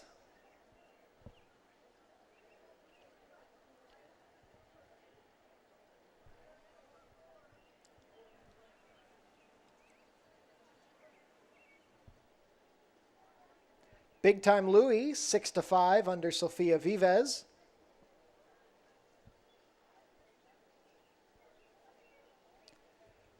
Kremlin Experience with Leo Salez.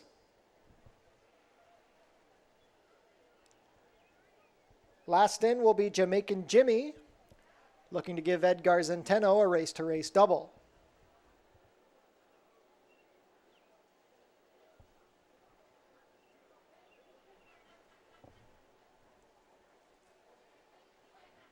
Jamaican Jimmy reluctant to come up.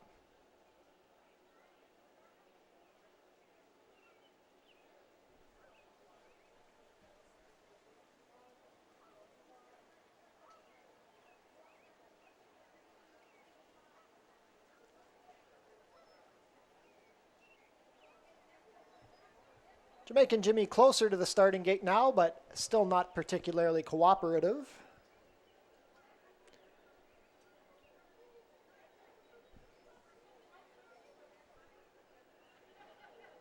Now goes in. All set for a start. And they're off.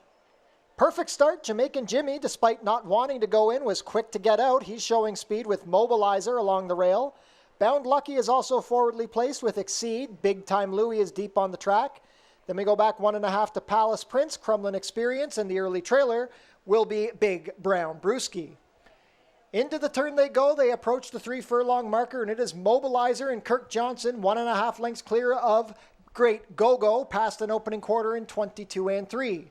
Third on the outside is Jamaican Jimmy, passing Bound Lucky. Then it's a gap of 4 to the stablemates Big Time Louie and Exceed, Palace Prince, Kremlin Experience, and still at the back Big Brown Brewski. They turn for home, and they've got some racing to do. Mobilizer still has the lead, but Jamaican Jimmy has made quick work of that ground. The lead is down to a half length. Mobilizer is responding. Jamaican Jimmy is there. Kremlin Experience trying to rally. Here is Mobilizer. He's shaken up a length again. It is Mobilizer on top. Mobilizer wins over Jamaican Jimmy, then a fast-closing Palace Prince, Big Time Louie, and Exceed, 58 4.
Unofficial in race 3, the winner is number 1, Mobilizer. Second, number 7, Jamaican Jimmy. Third, number 6, Palace Prince. Fourth, number 8, Big Time Louie. Unofficial race 3 order is 1768.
Now to the winner's circle, the unofficial winner of today's third race. Number 1, Mobilizer. Mobilizer is a 5-year-old dark bay or brown gelding by Passion for Action out of Crazy Exec, bred here in Ontario by Colebrook Farms. Piloted to victory today by Kirk Johnson, Mobilizer is owned and trained by Howard Keane. Congratulations to the winning connections of Mobilizer. That's his 4th lifetime win in 16 starts. Kicks off the 2024 season in good fashion, completing the 5 furlongs in a time of 58 and 4. Hold all tickets until race 3 is made official.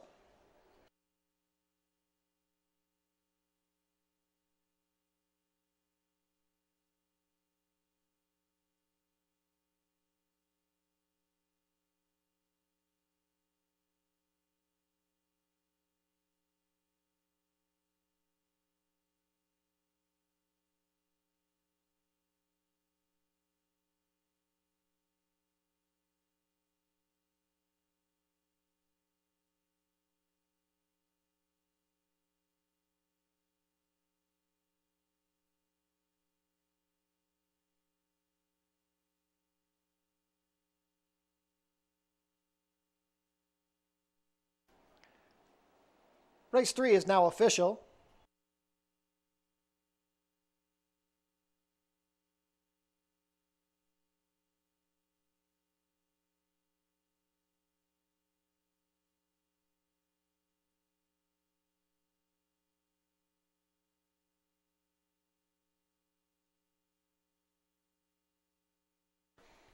Prices are up for race 3. Number 1, Mobilizer returns $15.80 to win, $9.70, $6.70.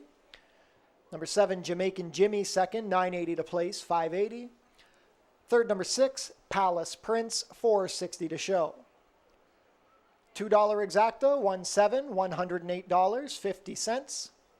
$1 try, 176, $551.85. $1 super, 1768, $1,245.40. $2 double, 81, $43.40. And the $1 pick 3, $37.05.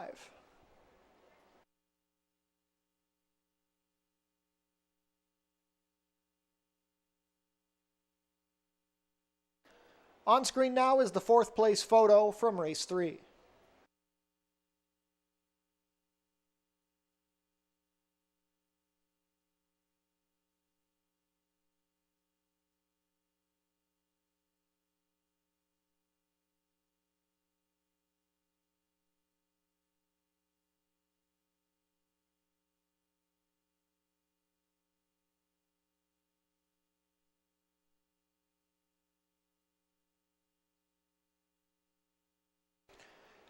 Race 4 is coming up in 15 minutes. There are no changes.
Ladies and gentlemen, if you'll turn your programs forward to race 8, we have 2 late scratches being announced for the first time. In the 8th race, Stewart scratched the number 1, Tangerine Twist, and Stewart scratched the number 10, Freed by Magic. Once again, in race 8, which has been taken off of the turf, late Stewart scratches of the number 1 and the number 10 take out numbers 1 and 10. Any additional changes will be passed along as they are made available.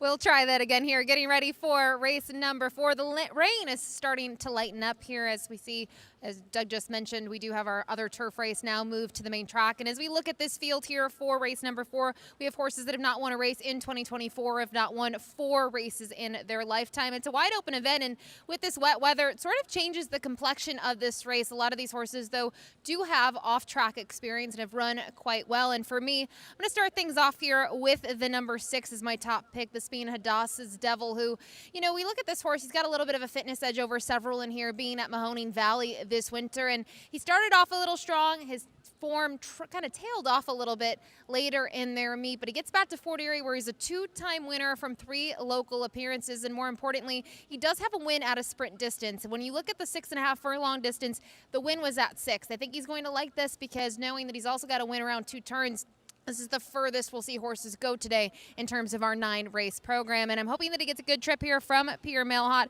who was aboard for that win just about a year ago to the date.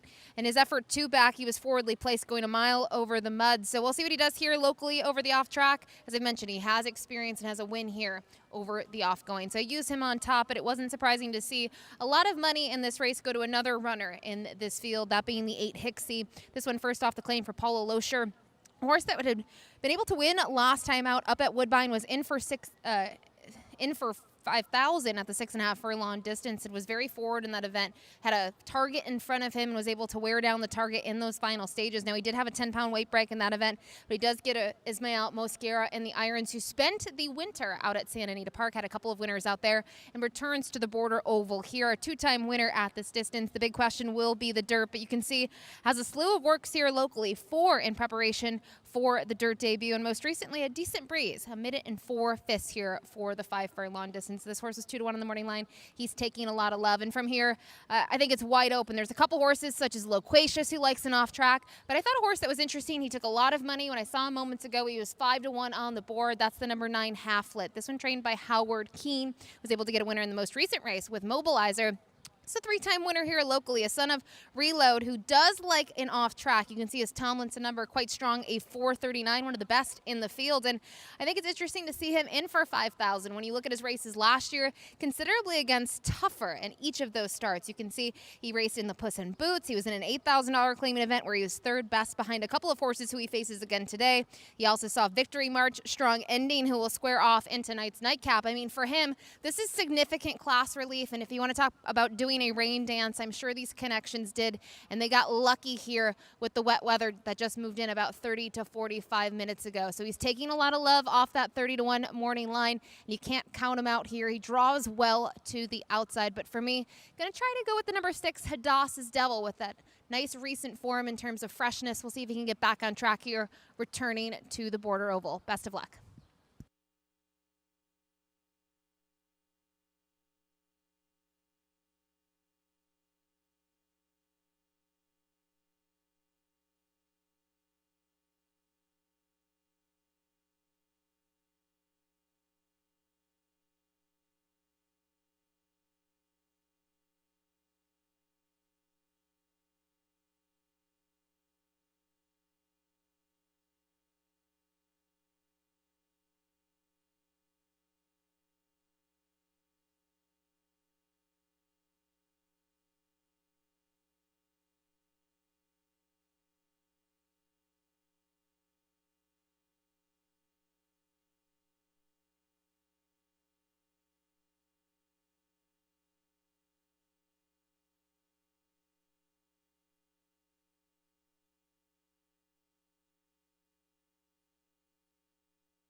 Field is making their way on track for today's fourth race. Race 4 is a claiming race for 3-year-olds and up, which have not won a race this year or which have never won 4 races. Claiming price is $5,000 down to $47.50, and we are going to travel 6 1/2 furlongs for a purse of $15,750. Race 4 offers win, place, show, exactor, 20-cent try, double, 20-cent super, and 20-cent pick 3 wagering.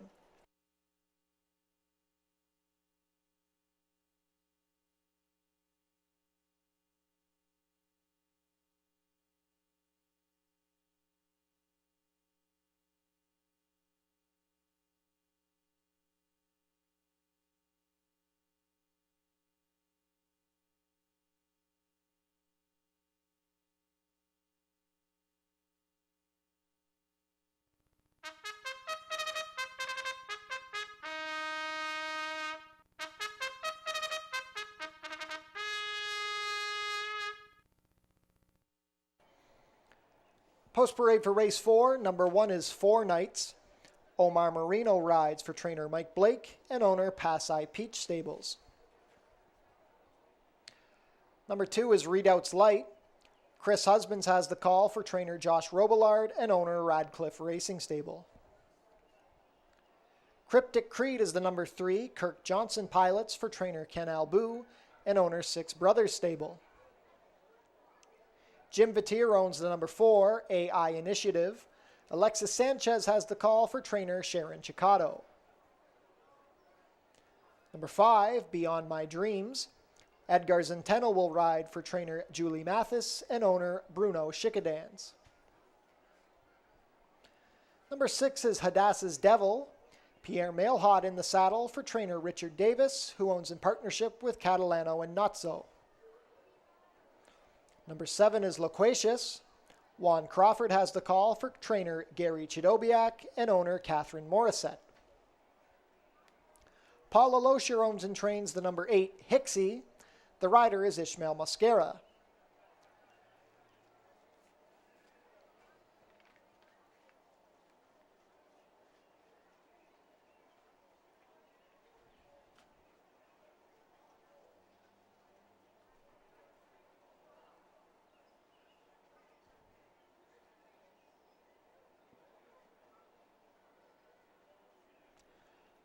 On screen now, the number 9, Half Lit. Mark Lee Buchanan rides for owner-trainer Howard Keene. Take note that the track condition has been downgraded to sloppy. Main track is now sloppy. Got a few minutes to post to get your wagers in for race 4.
Field is heading into the chute and approaching the starting gate. Not much time left to get your race 4 wagers in.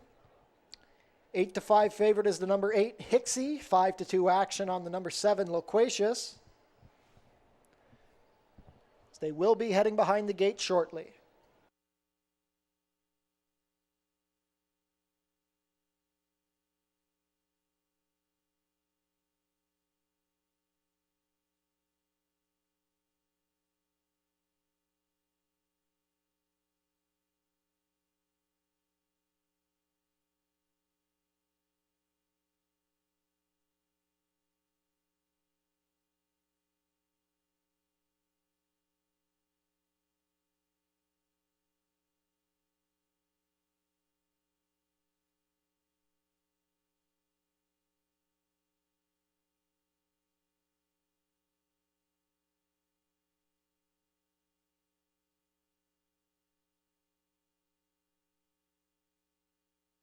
Race 4 field heading behind the starting gate. It is now post time.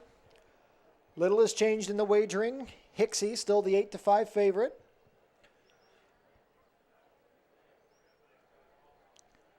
First to go up is 4 Nights and Omar Marino. Readouts Light and Chris Husbands in the colors of Radcliffe Racing Stable. Cryptic Creed and Kirk Johnson.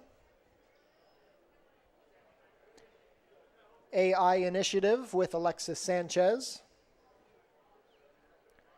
Beyond My Dreams, Edgar Zenteno. Hadassah's Devil with Pierre Mailhot. Loquacious with Juan Crawford. Was a great record over a wet track. Hixie and Ishmael Mosquera. Hixie making his Fort Erie debut. Last up will be Half Lit with Mark Lee Buchanan.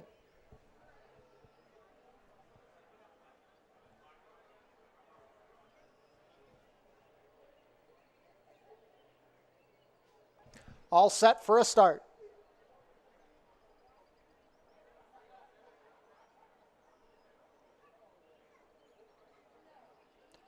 And they're off. Beyond My Dreams is showing up with 4 Nights from the Rail, and deep on the course is Half Lit. Hixie also looking for position with Hadassah's Devil. Then we have Loquacious. A gap of 2 to Cryptic Creed, AI Initiative, and the early trailer will be Readouts Light. From the outside draw, it is Half Lit, who's a length clear of Beyond My Dreams. Hadassah's Devil racing between that one and Hixie, who was bet down to 3-5. They completed the opening quarter in 23 seconds flat within the final half mile. Racing in 5th is 4 Nights. They begin to swarm on the leader. Beyond My Dreams up the inside with Hadassah's Devil, and Hixie is 4 wide. Gap of 4 to 4 Nights. Racing on the outside of that one is Loquacious with Between Horses, Cryptic Creed, well back to AI Initiative, and the trailer is still Readouts Light.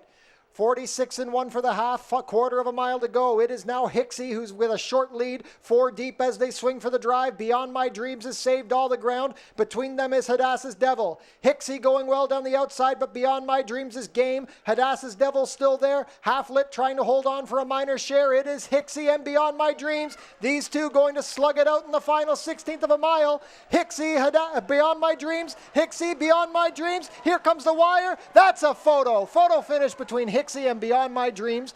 Readouts Light and 4 Nights for the minors. 6.5 furlongs in 1:18.1.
Photo finish, hold all tickets in race 4.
Ladies and gentlemen, we have a dead heat to win in today's 4th race. A dead heat for the win between number 5, Beyond My Dreams, and number 8, Hixie.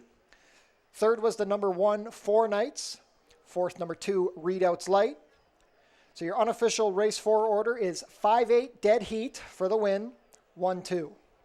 Once again, 5-8 dead heat, 1-2.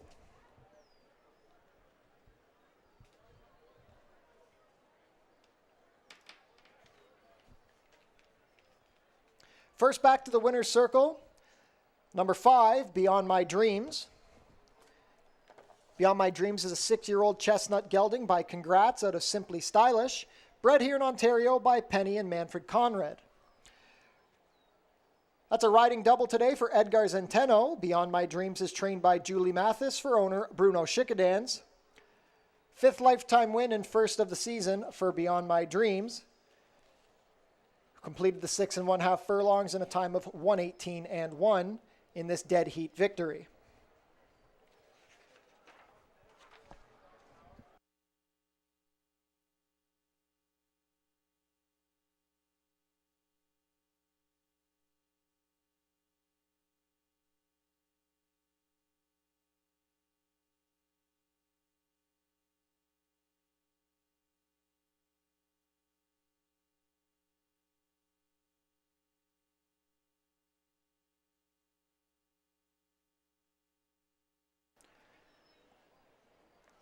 And now entering the winner's circle, the other unofficial winner of today's 4th race, number 8, Hixie.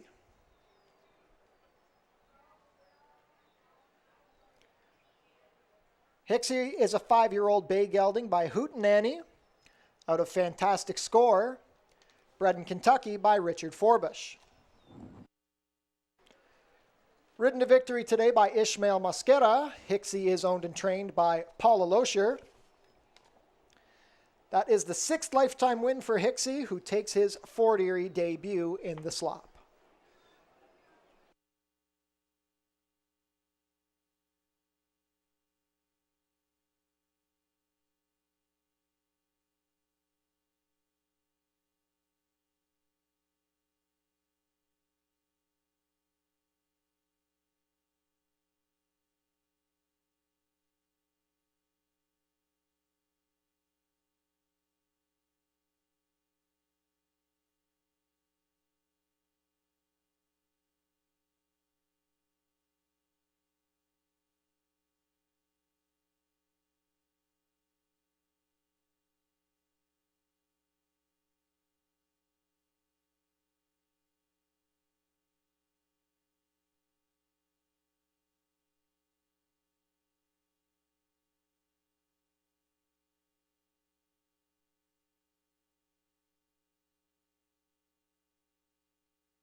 Race 4 is now official.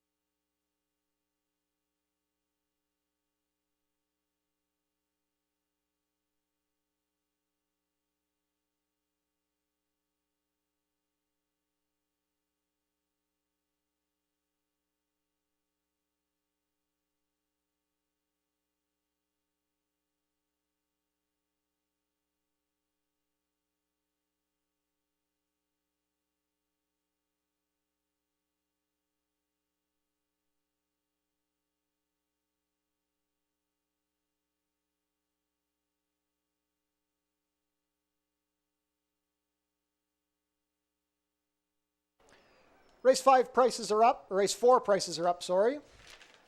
Number 5, Beyond My Dreams, 760 to win, 740, 490. Number 8, Hixie, 230 to win, 250, 260. Number 1, Four Nights was third, paid 720 to show. $2 exacta 5-8 returns $29.40. $2 exacta 8-5, $10.10. $1 try, 581, 154.75. $1 try, 851, 47.75. $1 super, 5812, $993.90. $1 super, 8512, $300.40. The $2 double, 15, $118.10. $2 double, 18, $16.60. And the $1 pick 3, $31.30.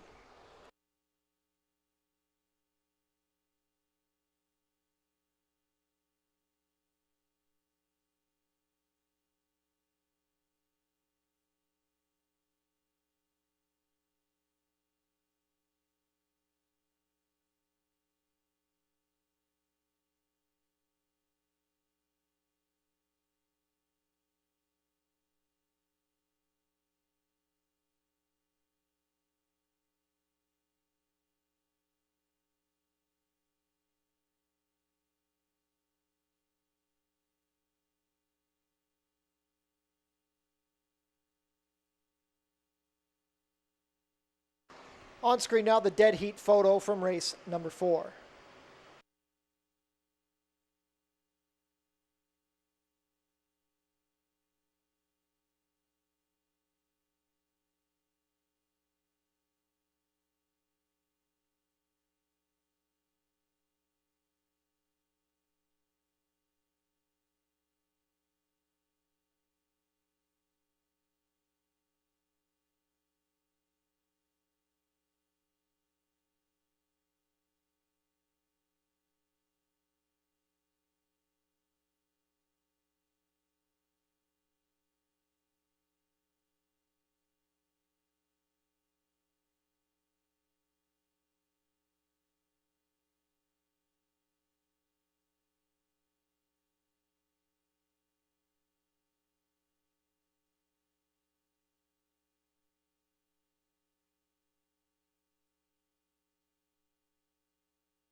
On screen now is the schedule for the summer concert series taking place on a few Tuesday nights at the Tiki Bar. And if you're on track tonight, be sure to stick around for the free concert featuring Revive the Rose after the last race.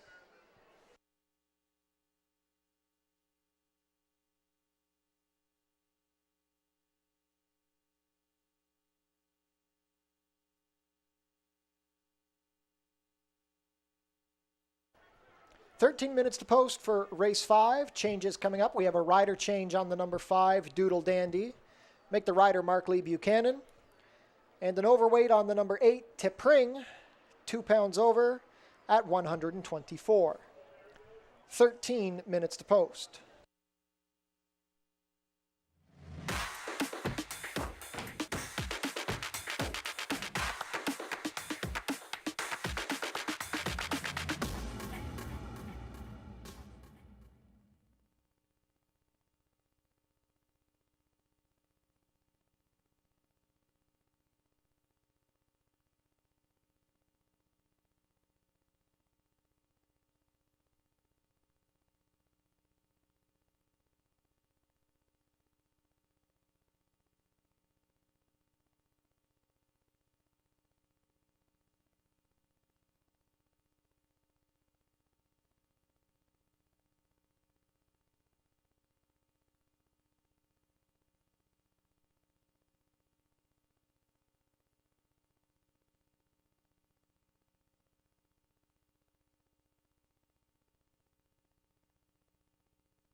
Late pick 5 time here in race number 5. Don't forget race 8, the second to last leg of the sequence, is moved to the main track now. So adjust your wagers accordingly there for your tickets for the late pick 5. But getting underway here in race 5, 5.5 furlongs is the distance for these fillies and mares. Allowance level competition, non-winners a 3 lifetime. We'll kick it off with the number 7 and here Strike the Pose, whose stablemate raced pretty well earlier today for these connections. Nick Maloney Jr. always one to watch here at Fort Erie, and she's intriguing. You look at late last year up in the fall up at Woodbine, they claimed this one, and she came back to the races quite quickly and found herself in the winner's circle. It was her Fort Erie debut. She was much the best in that event. She actually got a nice figure too, a 65 buyer speed figure in her dirt debut. And now the question obviously will be the wet track, but she does have a really good Tomlinson number of a 442 here over the off-going. I think just looking at what she's been able to do so far in her career, she really started to turn a corner in her last few races last season. So we'll see what she can do now as a newly turned 4-year-old making that debut this year. I just think sometimes horses start to put it together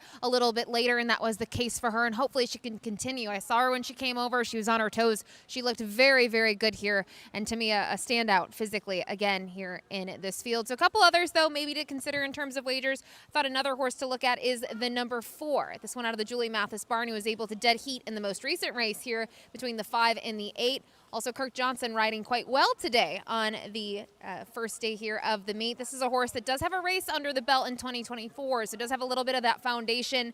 Was able to be forward in an event where you look at the top 3, they were the top 3 around the racetrack. There wasn't too much change in terms of their position. This one was simply third best, beaten by 2 lengths in the end. And I think looking at that level of competition, this is where she belongs. She's a lightly raced 5-year-old mare, and this will be another try for her here at Fort Erie. She does have 2 attempts, but she wasn't able to do much. It was at this level. It was late in the season. You can see they gave her plenty of time off, and it was nice to see her step up in her first start of 2024. And finally, rounding it out from here, thought the horse on the outside was a little intriguing to bring here for these connections, who claimed this one just a couple of days ago, not too long ago, out of a $7,500 claiming event. Was third there, was able to pick up some ground late, only missed by 4 lengths. The dirt will be the big question with her, and typically only gets a minor share, so maybe a horse to use underneath here. Don't forget, get involved in that late pick 5 $10,000 guarantee. Good luck.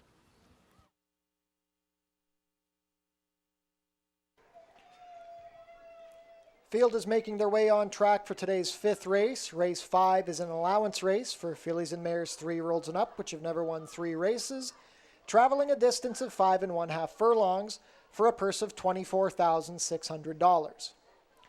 Race 5 offers win, play, show, exactor, 20-cent try, double, 20-cent super, 20-cent pick 3, and 20-cent late pick 5 wagering. That pool is guaranteed at $10,000.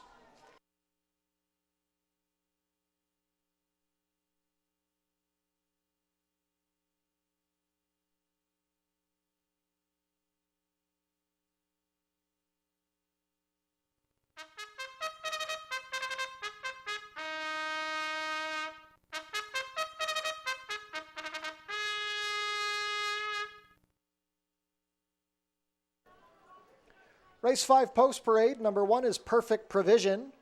Leo Salez rides for trainer Roy Agostino and owner Michael Bellissimo.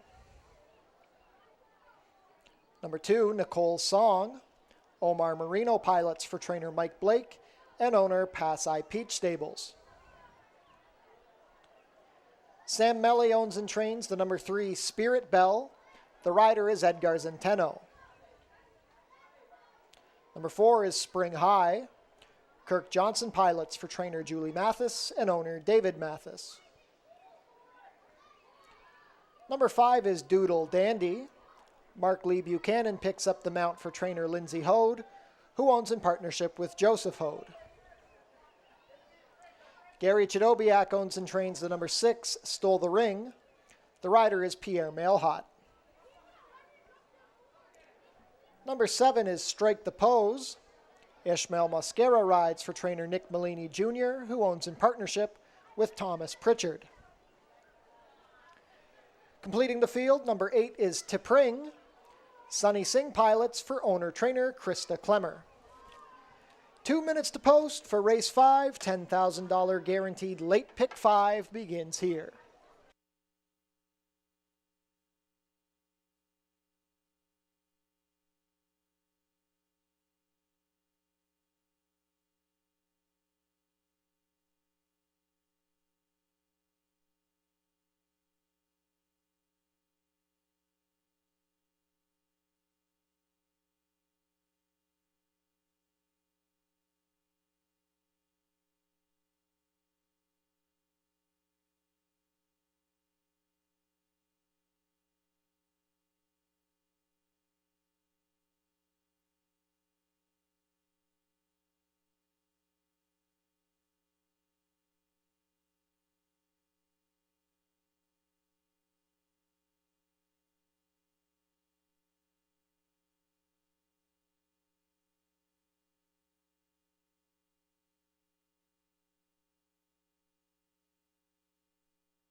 Starting gate is in position for today's fifth race. 8-5 favorite is the number 7, Strike the Pose. 3-1 action on the number 4, Spring High.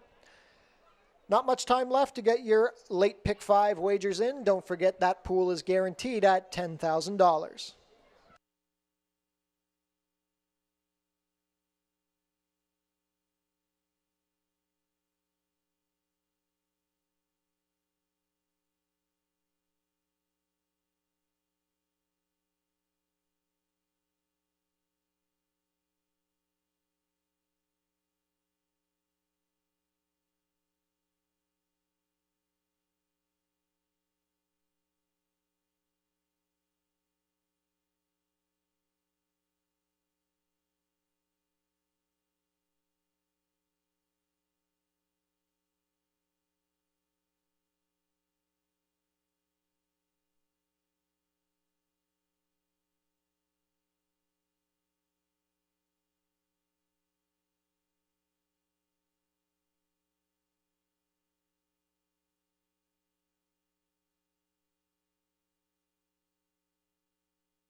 Field for race 5 is approaching the starting gate.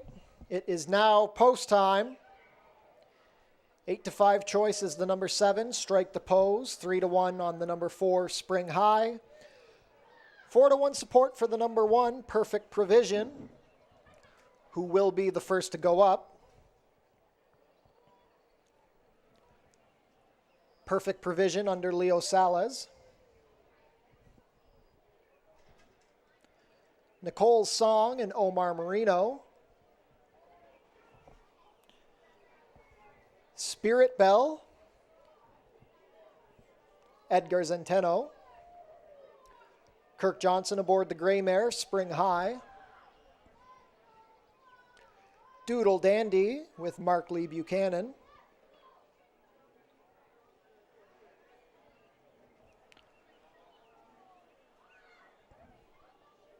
Stole the Ring with Pierre Mailhot. Strike the Pose, now even money with Ishmael Mosquera. Last up will be Tipring with Sunny Singh. All set for a start.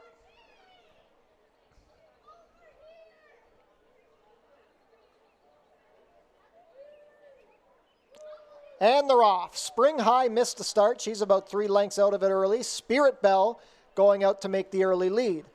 Perfect Provision is racing in second along the rail. Then we have Stole the Ring, Strike the Pose, and Tipring racing as a trio. Spring High tries to advance after the poor beginning. Then we have Nicole's Song. And the early trailer, as expected, is Doodle Dandy. Spirit Bell going to try and take them all the way. She's opened up 3 lengths as they race into the far turn. Racing in second are Stole the Ring and Strike the Pose. Perfect Provision begins to back out past an opening quarter in 22-1. Spring High and Nicole's Song are next, and at the back still Doodle Dandy. Quarter of a mile left to race, and it is Spirit Bell at 19-1, still a 3-length lead as they swing for the drive. It is Spirit Bell and Edgar Zenteno. Stole the Ring racing in second. Strike the Pose not doing much as the heavy favorite. It is Spirit Bell absolutely romping. She's opened up 5 lengths with less than an eighth of a mile to go. Spirit Bell going to go all the way coast to coast. Edgar Zenteno gets a triple. Spirit Bell in hand, Tipring rallied to be second, then Stole the Ring and Doodle Dandy from the back, 105-2.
Unofficial in race 5, the winner is number 3, Spirit Bell.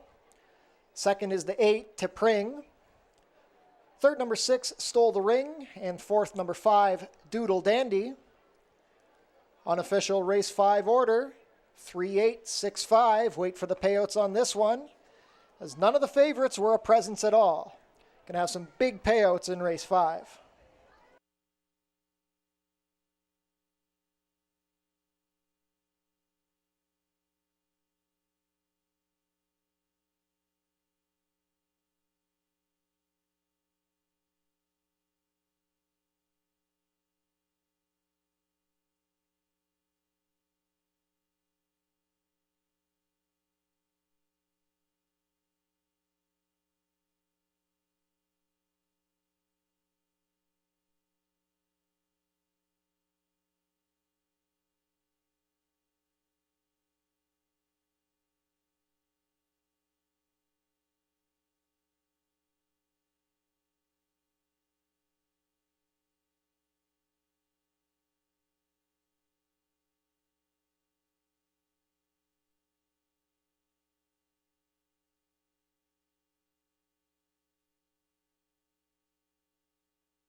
Now back to the walking ring winner's circle, the unofficial winner of today's 5th race. Number 3, Spirit Bell. Spirit Bell is a 4-year-old bay filly by More Spirit out of Tinkerbella, bred here in Ontario by Huntington Stud Farm Corporation. Jockey Edgar Zenteno making a very strong first impression here at Fort Erie. This is his 3rd win on the card. Spirit Bell owned and trained by Sam Melly. That's the 3rd lifetime win in 16 starts for Spirit Bell. She completed the 5 1/2 furlongs in a time of 1:05 and 2.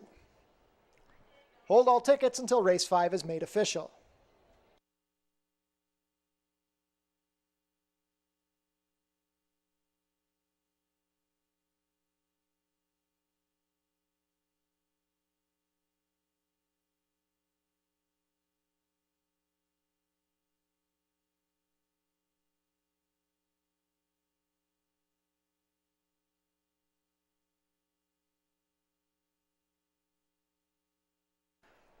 Race 5 is official. Prices are up. 19-1 upset. Spirit Bell returns $40.80 to win. $18.40 and $9.20. Number 8, Tipring was second, $13.20, $7. And third was the 6, Stole the Ring, $7.70. $2 exacta, 3/8, $547.80. $1 try, 3/86, $2,821.15. $1 super, 3/865, $14,378.60. 20-cent version returns over $2,800. The $2 double, 5/3, $297.40. $2 double, 8/3, $34.20. $1 pick 3, $430 even. The $1 early pick 4, $1,053.90. And the $1 early pick 5, $2,055.45.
Changes for race 6, the co-featured Summer Solstice Cup.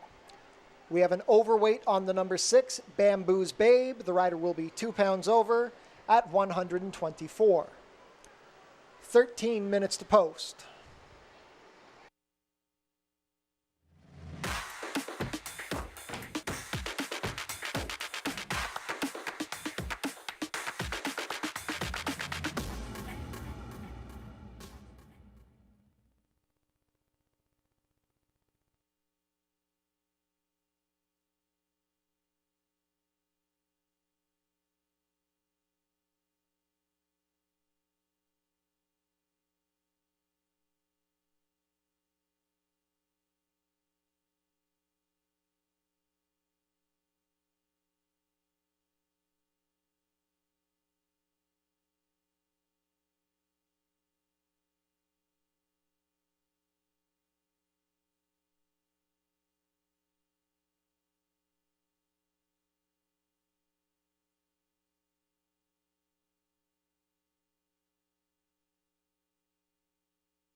Well, if Spirit Bell knocked you out of the late pick 5, let's regroup here in the late pick 4. Get started here with our first of 2 cup races on the program. This is the Summer Solstice Cup. $30,000 on the line for these maidens. 5 furlongs is the distance. And I mentioned this is the first of 2 cup races. Not only are they challenging from the maiden perspective, but a lot of these horses, a majority of them, will be trying the dirt for the first time. And for me, I go to the horse on the rail, the number 1, Amise Girl. This one for the Kevin Buttigieg operation.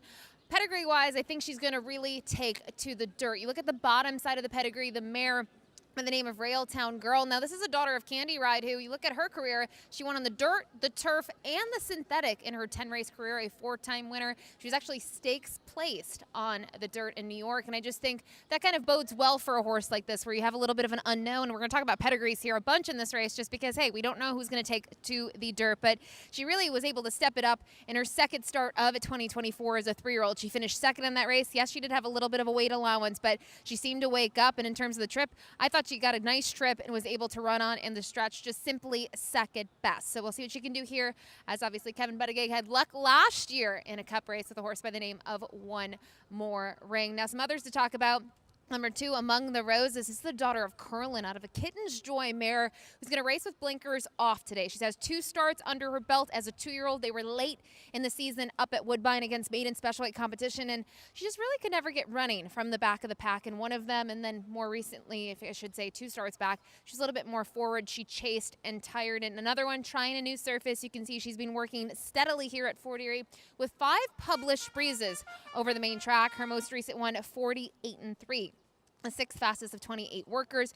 You can see who's booked to ride, Chris Husbands. I think there's some positive signs here, and from a pedigree perspective, another big pedigree in this cup race. And finally, it was torn here between a couple of horses. I thought the 3 Gamblers Post was interesting. If you look at this horse in terms of what she's done so far, not too much. On debut, she was a nice second, though, at a big price up at Woodbine in that maiden optional claiming event where the Ontario bred runners were protected and didn't have to run for the tag. And since then, she hasn't been able to hit the board. Another one trying the dirt for the first time. And just something interesting to note, her mare, Tripos, had done very well here over the years at Fort Erie. Actually was a cup winner herself, and just a really nice horse on the dirt, and was also a good sprinter. So see what she can do here for Kenny Albu. Obviously has a lot of familiarity with these connections here and the mare itself. So this barn should have this one ready to roll. I like that she's had a lot of 5 furlong works instead of 2 and say 3 or 4 furlong drills. Her last 2 have been at the 5/8 distance. She was 12-1 on the morning line.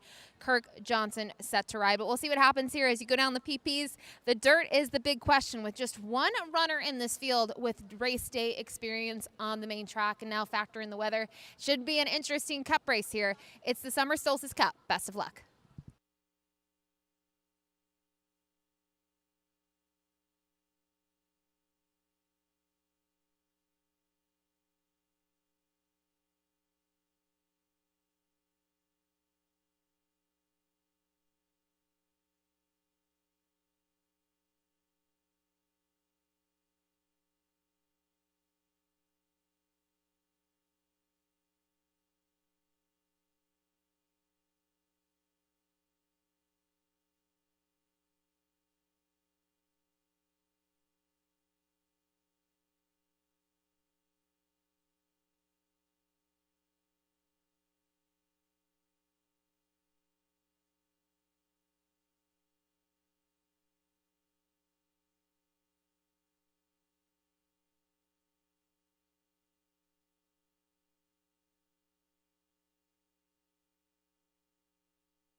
Field is making their way on track for today's 6th race. Race 6 is the $30,000 guaranteed Summer Solstice Cup. It is a maiden stake for fillies and mares 3-year-olds and up, which have been based here at Fort Erie. Going to travel a distance of 5 furlongs over the main track. Race 6 offers win, place, show, exactor, 20-cent try, double, 20-cent super, 20-cent pick 3, and 20-cent late pick 4 wagering with a pool guaranteed at $10,000. Also, ladies and gentlemen, please take note that Pierre Mailhot will be off his remaining mounts on today's card. Take Pierre Mailhot off his remaining mounts. Rider changes will be announced as they are made available.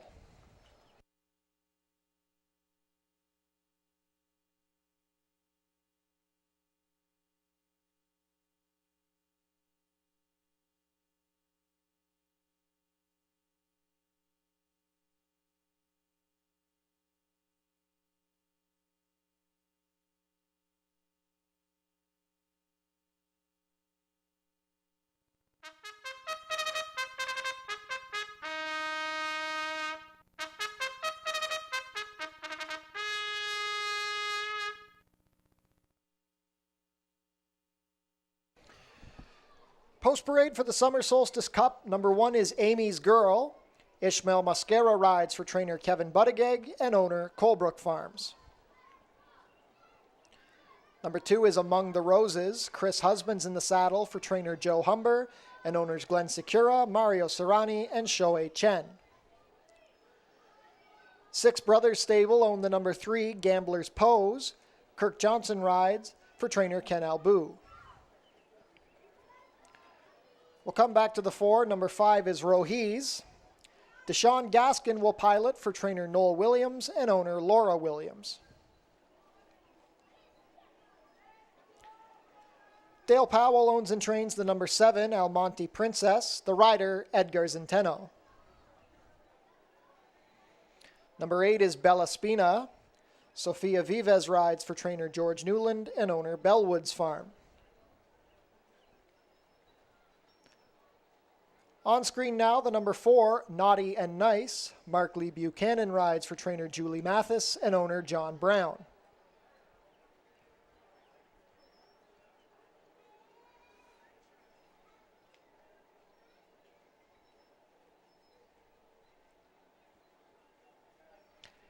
And finally, number 6 is Bamboo's Babe. Sunny Singh rides for trainer Stephen Cathcart and owner Andrew Stronach. $10,000 guaranteed late pick 4 kicks off here in the Summer Solstice Cup, one of 2 co-features on the card.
Field is beginning to make their way towards the starting gate for the Summer Solstice Cup. 3-2 favorite is the number 1, Amy's Girl. 7-2 on the number 8, Bella Spina. 9-2 on the number 4, Naughty and Nice. It will be post time shortly. Last call to get your $10,000 guaranteed late pick 4 wagers in.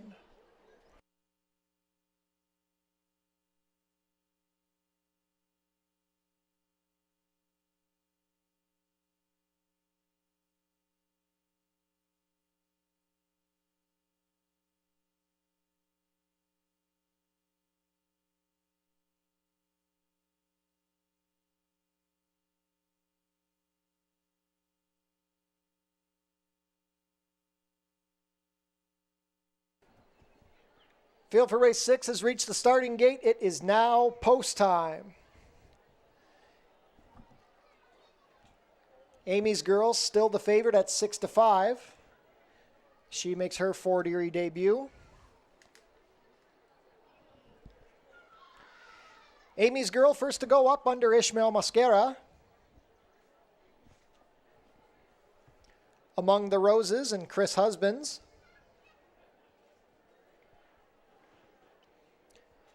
Gambler's Pose with Kirk Johnson.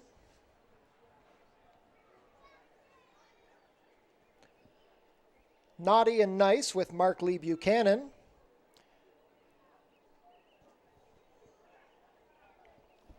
Longshot Rohiz with Deshaun Gaskin making his Fort Erie debut.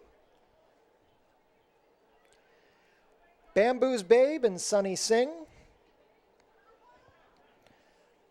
The Gray Filly, Almonte Princess with Edgar Zenteno.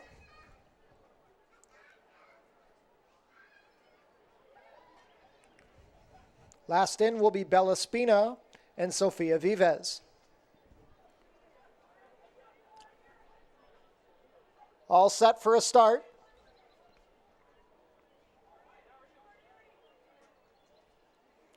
And they're off in the Summer Solstice Cup. Out slowly was Bamboo's Babe. It's a tussle for the early lead. Showing up from the far outside is Bella Spina with Naughty and Nice along the fence. Amy's Girl is right there. Now Naughty and Nice has to check a little bit as they race within the half mile marker. Gap of 3 back to Rohiz, racing on the inside of Almonte Princess. Then we have Among the Roses, Gambler's Pose. And trying to make up ground after the slow start is Bamboo's Babe. Opening quarter was a contested 22-2. It is a duel up front between Bella Spina and Amy's Girl along the inside.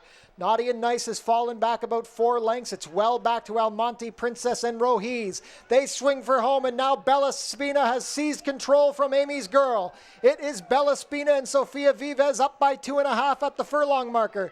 Amy's Girl trying to hold second from a resilient Naughty and Nice. Well back to Rohiz and Almonte Princess, but it's an easy victory for Bella Spina in the Summer Solstice Cup. Bella Spina by 4.5. Amy's Girl held second from Naughty and Nice. It's a photo for the Miners, 59-1.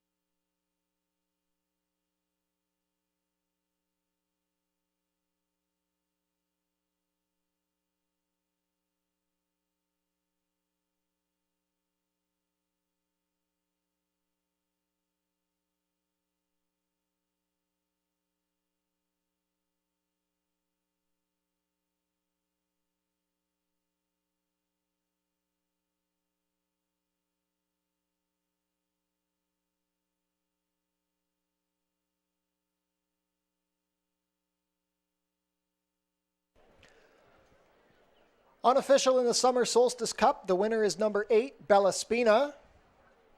Second is the 1, Amy's Girl.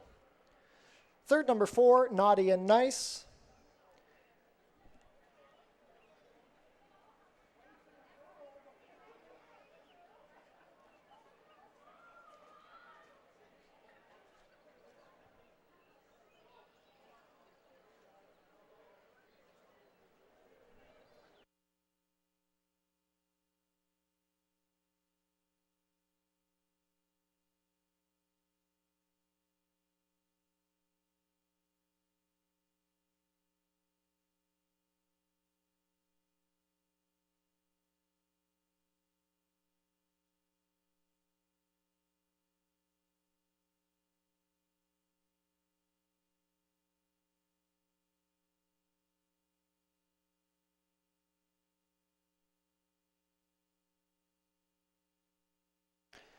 Fourth was the 6 Bamboo's Babe, the unofficial race 6 order.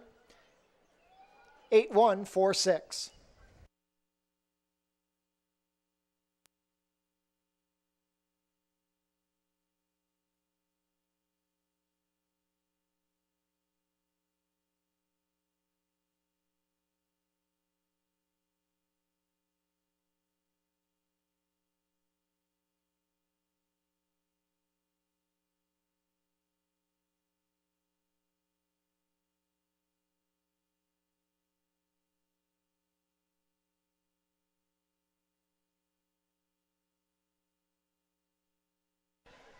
Ladies and gentlemen, we have a claim of foul into the running of today's 6th race.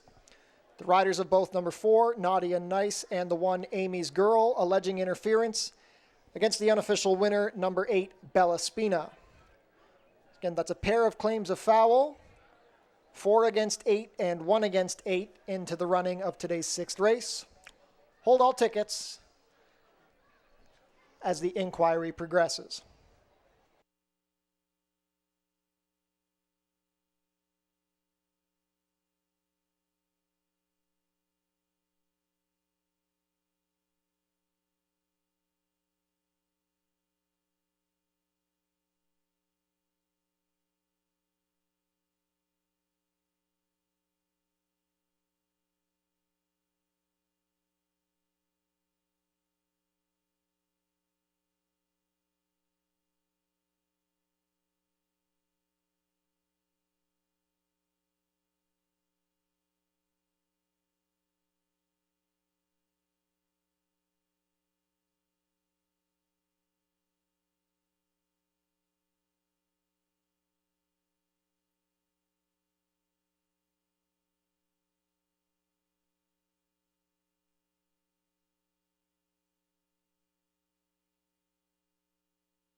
Claims of foul have been disallowed. There will be no change to the order of finish in today's sixth race. Race 6 order 8146 will be made official shortly.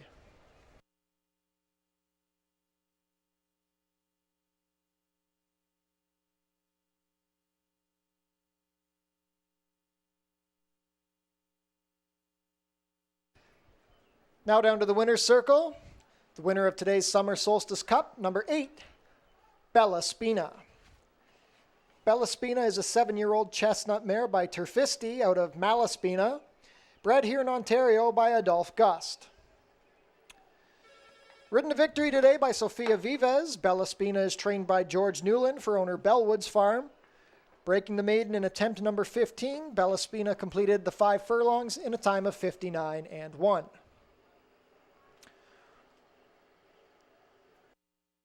Congratulations to the winning connections of Bella Spina.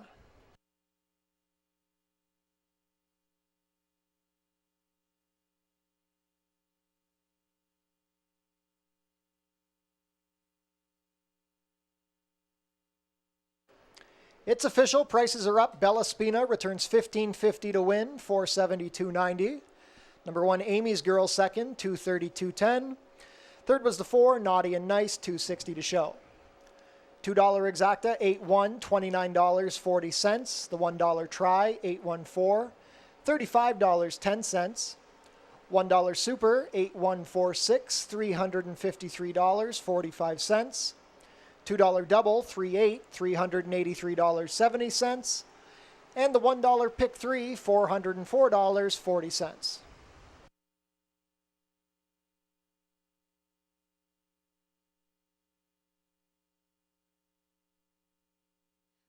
Takes our first cup race of 2 here on opening day, and late last year the Tour de Fort was won by who? Sofia Vives comes here now in the first cup race of the year and gets the win here with Bella Spina. Sofia, you've also got a nice award under your name now with the Sovereign Award for Leading Apprentice. Take us a little bit through your trip here today. Going into the race, I've rode this mare a couple times before, and she was always very honest. Today in the paddock, she was eager to go. In the gate, she was eager to go. So I thought if we break on top, secure our position, and we did just that. The 16th pole, we were clear in front, and we got home first. Yeah, that's kind of what happened last year, right? With Glitter Bay and the Tour de Fort, had a big lead and won here. I know you got a mount here, so congratulations and good luck in the next. Thank you. Thank you. We also have to talk here, though, to the winning trainer, George Newland. George, when you look at this horse, you've only had this mare in your barn for this start, but she seems to have really nice works on in the main track in the morning. Were you expecting this performance from her today? Oh, surely. She's a very honest filly. I really like her today. Yeah, she's a good performer, yeah. Does this make you excited for the rest of the year with her? Oh, the first win was for the year at stake. That's very exciting. Yeah. Congratulations, George. And thank you very much. There you go. Bella Spina takes the first of 2 cup races here. The next one ahead for the boys in the spotlight.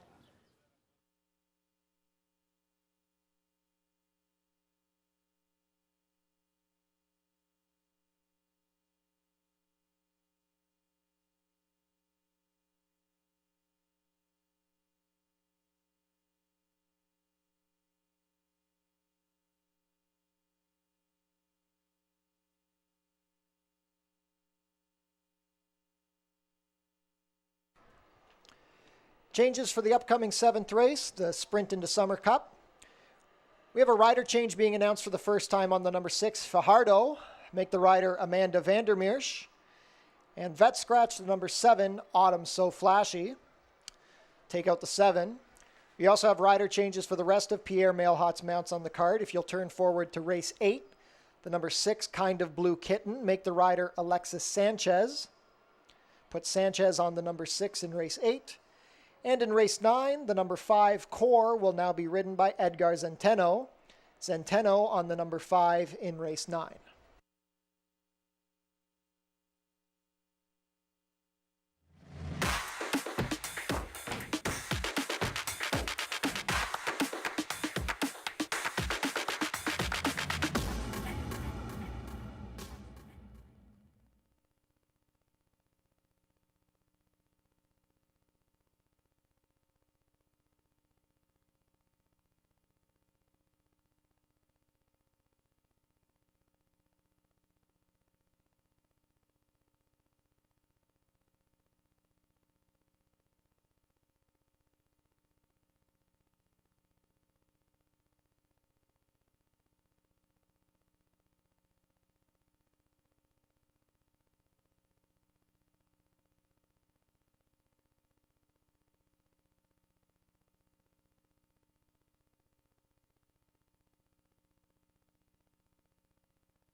Final pick 3 wagering opportunity here gets kicked off in race number 7. It's the Sprint in December Cup. It's our second Cup race on the card. This time, though, the male division, 5 furlongs here on the main track for these maiden colts and geldings. And a lot of horses in here have race day experience, but one that does not is the number 3, Follow Me Home. My top pick in here, trained by Kevin Buttigieg. This is a son of Sir Prancelot, who, when you look at his workouts, the thing that really struck me as kind of interesting is that most recent work. I personally love when a horse shows that nice final work in preparation for their debut, and that was certainly the case. You can see the Breeze won in 48-2. It was from the gate for the furlong distance. He had company in that event, and he certainly picked it up from what we had seen in those other workouts. So curious to see what he can do here. Obviously, he does not have race day experience, but he made a good impression. He was a little on his toes, looking around a little bit while getting saddled underneath here in our saddling enclosure, but he's a very, very good-looking gelding, so I will use him on top. Chris Husbands in the irons for Kevin Buttigieg. Look at the stats. You go back to last year, 42% here at the Border Oval from a sample size of 24. Some really big numbers when this duo teams up. Another horse I like is number 1, Busta Groove, who is 0 for 12 in his career, but he's 7 for 12 in the money.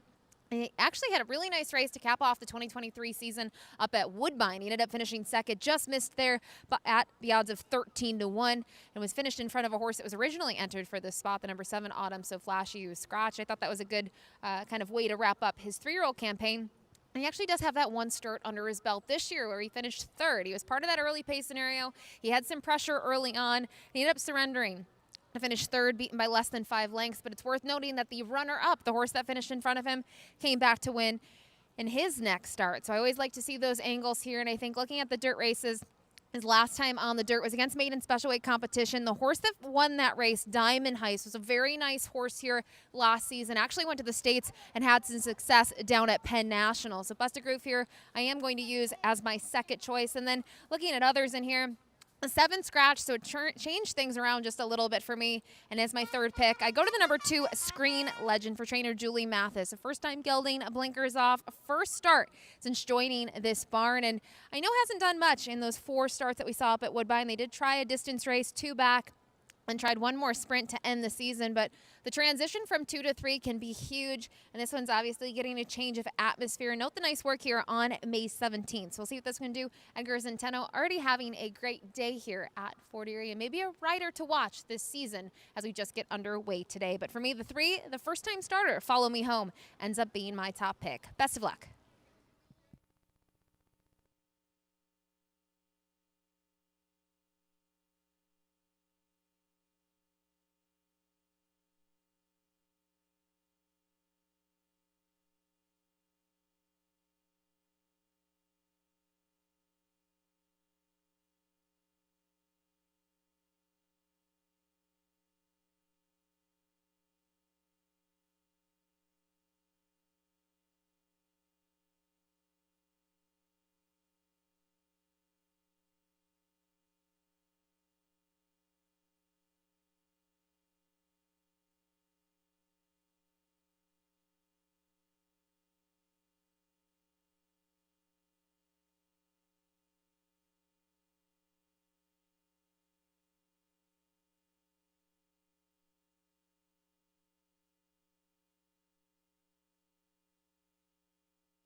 Field is making their way on track for today's 7th race. It's the $30,000 guaranteed Sprint into Summer Cup.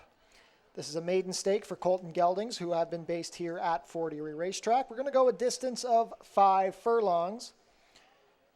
Race 7 offers win, play, show, exactor, 20-cent try, double, 20-cent super, and the final 20-cent pick 3 on today's card.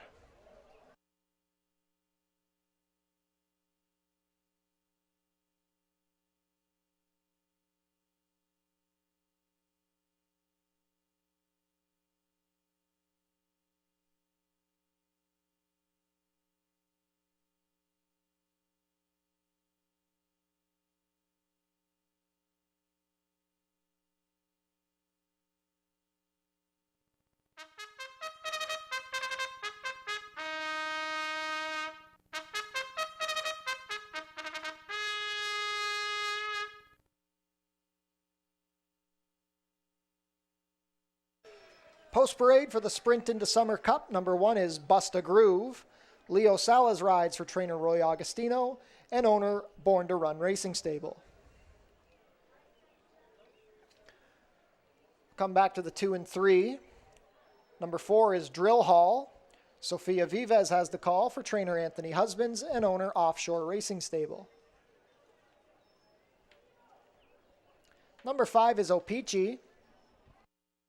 Ishmael Mosquera rides for trainer Sharon Chicotto, who owns in partnership with Diane Nellist. Number 6 is Fajardo. Amanda Vandermeersch picks up the mount for trainer Robert Warner, who owns in partnership with Nancy Warner. Scratch the 7, number 8, Discovery Chart. Kirk Johnson pilots for trainer Danny Wills and owner Jeannie Ryan.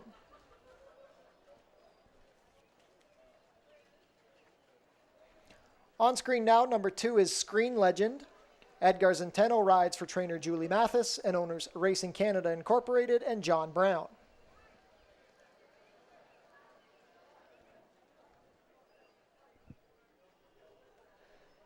And last up, a look at number 3, Follow Me Home. Chris Husbands rides for trainer Kevin Buttigieg, who owns in partnership with Dean Springer. Final pick 3 of the day coming up here. It's the co-featured $30,000 Sprint into Summer Cup.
Starting gate is in position. Not much time left to get your race 7 wagers in.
Field for race 7 has reached the starting gate. It is now post time for the sprint into Summer Cup.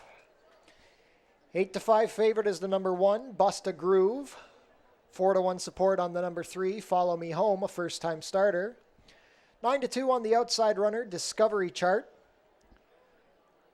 First up will be Bust a Groove and Leo Salas.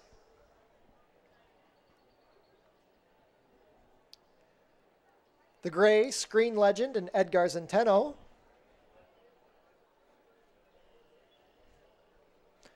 First-time starter Follow Me Home with Chris Husbands.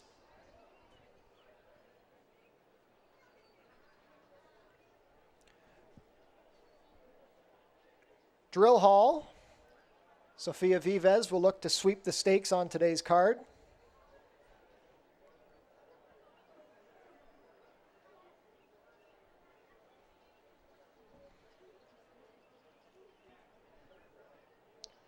Drill Hall comes up. Opeachy and Ishmael Mosquera. Fajardo with Amanda Vandermeersch.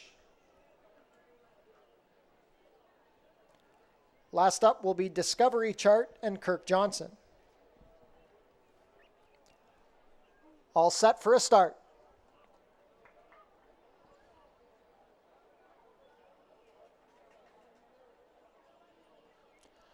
And they're off in the sprint into Summer Cup. Bust a Groove being hustled from the inside. Deep on the track is Fajardo with Drill Hall racing between horses. Screen Legend settles in fourth on the inside. Discovery Chart is wide. At the back are Follow Me Home and Opeachy. Bust a Groove, the 2-1 choice, leads by a length and a half as they race into the far turn. Drill Hall is tracking from second. Fajardo third on the outside. Screen Legend is fourth. Then we have Follow Me Home, Discovery Chart, and Opeachy still trails. Opening quarter was 22-3. Drill Hall now comes back on again to put the pressure on Bust a Groove as they swing for home. Deep on the course is Fajardo. Follow Me Home tries to get going. Now Bust a Groove has rebroken, opened up 2 lengths on Drill Hall. It's Bust a Groove and Leo Salas up by 3 at the 8th pole. Fajardo getting into second past Drill Hall. The battle is for the minors. Bust a Groove, much the best in the sprint into Summer Cup. Bust a Groove by 6. Fajardo was up for second, then Drill Hall and Opeachy. 57-4.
Unofficial in race 7, the winner is number 1, Bust a Groove.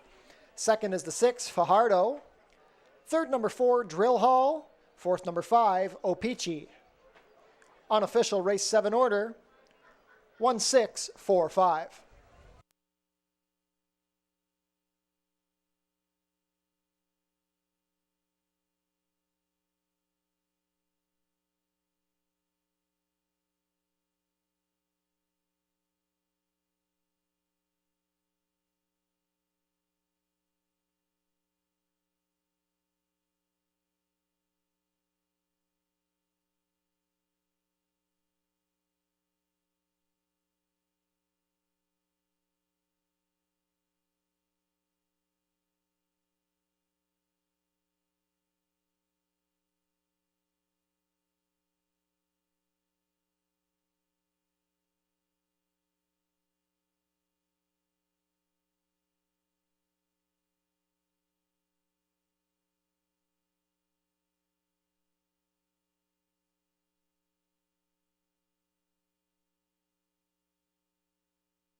Now entering the winner's circle, the unofficial winner of the Sprint into Summer Cup, number 1, Busta Groove.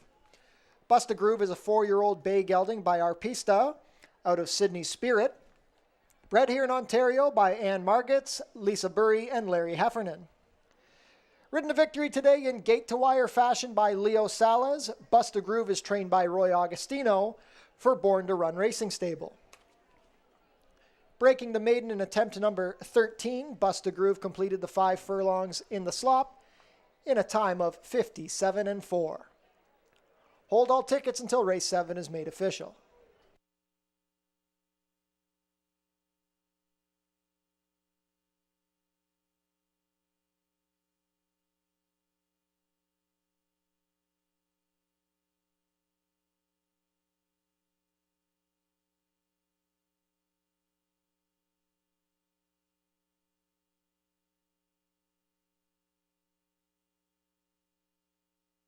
Race 7 is official.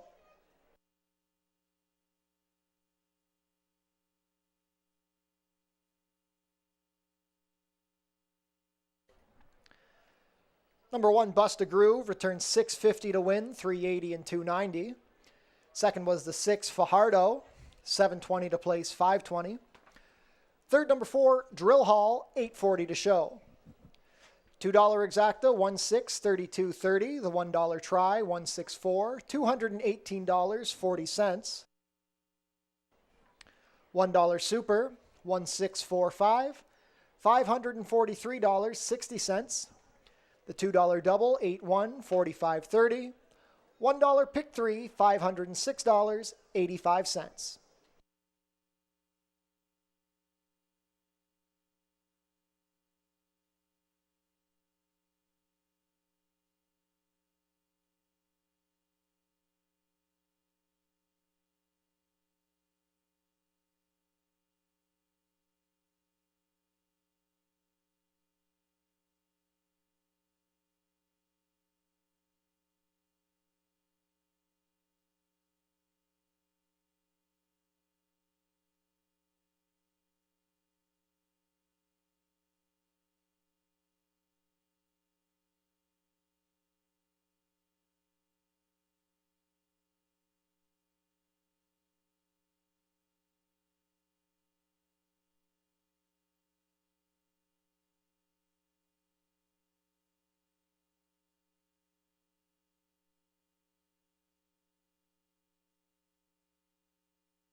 Our second Cup race is in the books. The Sprint into Summer Cup goes to the number 1, Busta Groove, ridden by Leo Salas, trained by Roy Augustino. We'll start with you, Leo. I know you got a ride in the next, but talk about your trip. You had the inside today. Was the plan to kind of send and go from there?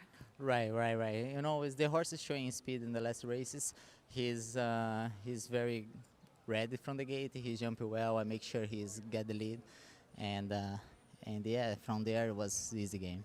Did you look behind you to see how far they were behind? No. I make sure I just make the job done. He's pushing him. He was going super easy, so I never needed to slap him at all. All right, we'll let you go here. I know you got a horse in the next. We'll talk to Roy real quick. Roy, obviously you had this horse ready to go. Had that start up at Woodbine. Do you think that made a ton of difference today? I think it was a big factor in this race. I had him up there since March. He had a lot more works. He had a race under his belt, and he didn't race bad up there. And he's been training good here and worked out, I guess. Certainly, where he finally graduates in his 13th start. And obviously you have a full barn here. You've well supported the opening day card. Does this get you even a little bit more excited to see where the rest of the season goes? Oh, yeah, definitely. I got some nice horses coming up. I still got lots to get in. I got a few at Woodbine, so everything's playing good so far this year. I win one at Woodbine last week. This Cup race definitely helps, and starting off the season good, and hope it keeps rolling. Your owner seemed really happy here with the win, so enjoy the celebrations and best of luck this season. Thank you.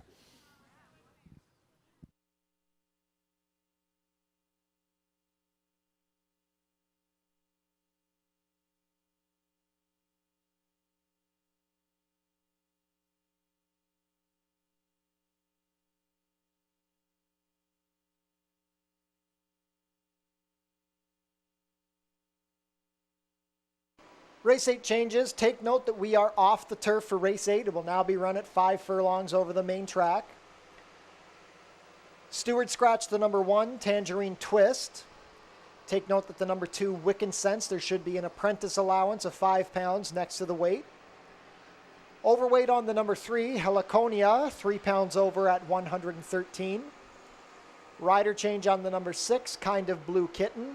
Make the rider Alexis Sanchez. And Stewart scratched the number 10, Freed by Magic. 11 minutes to post for race 8.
Race 8 is up next. This race was originally carded for 5 furlongs on the turf, moves to the main track at that same distance. Maiden Claimers here in the spotlight, in for that $6,250 tag. And the complexion of this race certainly changes with the surface switch, and my picks change in here as well. When I looked at this race from a dirt perspective, I'll go to the number 8, Jimmy as a Breeze, as my top pick. Now, I do understand this horse is 0 for 21 in the career, but listen, those dirt races at Fort Erie suggest that this horse can certainly hang at this level. Actually, you can see some of those races were going longer over and off track here at Fort Erie, but also against maiden special weight competition. So I think in some aspects, he does get some class relief today here locally. Those last 3 efforts, don't forget, last year, we're up at Woodbine against $7,500. So I just expect him to turn it around here on the main track. And nice to see trainer John Sims take the opener on opening day with Tamina, and still has 1 left to go after this with the number 9, Victory March in the nightcap. So we'll see if he can get another win here with Jimmy is a Breeze. Another horse to look at is the number 9, She's Hot to Trot, who's a 5-year-old mare.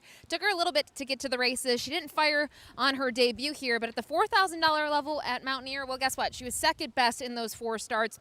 She faced a very nice horse 2 starts back in September, who was able to win next time out. And then more recently, Stellar Legacy was just much the best in that 8-horse field, won by nearly 11 lengths. So we'll see what she can do getting back to Fort Erie here, and has some works down at Mountaineer. So they decided to send this one back up here, obviously looking for turf, but probably okay with the field that she's going to handle today on the main track. And finally, look to the number 5 in here. Always Rosie is an interesting horse to use.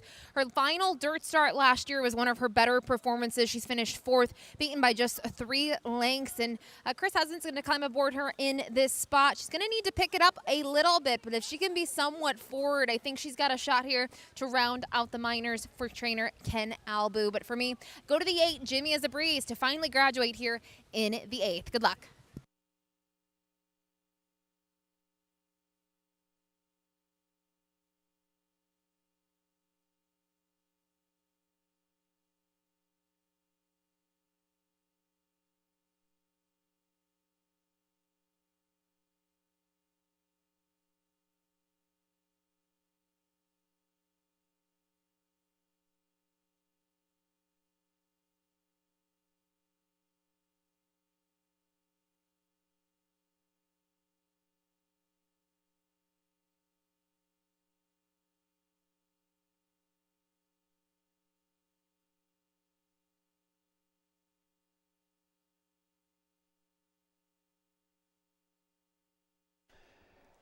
Field is making their way on track for today's 8th race. Race 8 is a maiden claiming event for fillies and mares 3-year-olds and up. Off the turf, this race will be run at 5 furlongs over the main track. The claiming price is $6,250 down to $6,000. Competing for a purse of $18,900. Race 8 offers win, play, show, exactor, 20-cent try, double, and 20-cent superfecta wagering.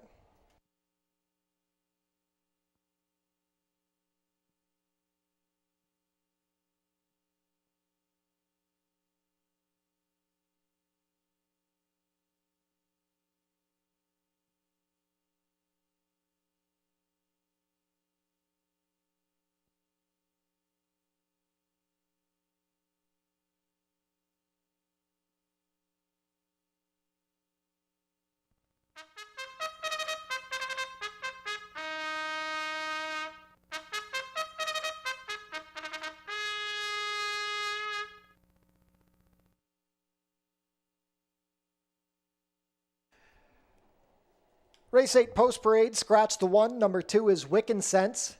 Deshaun Gaskin rides for owner-trainer Michael Bennett, who owns with a partner. Number 3, Heliconia. Cheyenne Kerr pilots for trainer Louis Cappy and owner Christina Ramjatin. Number 4 is Chrome's Big Break. Rosario Mantanez rides for trainer Juan Pablo Silva and owner Tricar Stables Incorporated. Number 5, Always Rosie. Chris Husbands has the call for trainer Ken Albu and owner Six Brothers Stable. Andrew Stronach owns the number 6, Kind of Blue Kitten. Alexis Sanchez picks up the mount for trainer Stephen Cathcart. Number 7, Fraulein Victoria. Deshaun Bino pilots for trainer Anthony Alderson and owner Ryan Alderson. John Sims owns and trains the number 8, Jimmy is a Breeze. The rider is Edgar Zenteno. Completing the field, number 9, She's Hot to Trot. Leo Salas rides for trainer Julie Mathis and owner Bruno Schickadans. Scratch the 10. Late double wagering offered here in race 8.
Ladies and gentlemen, just take note if you are on track with us. The free concert after the races has been moved inside to the old slots building. So if you're staying for the concert, head inside for the slots building after the last race.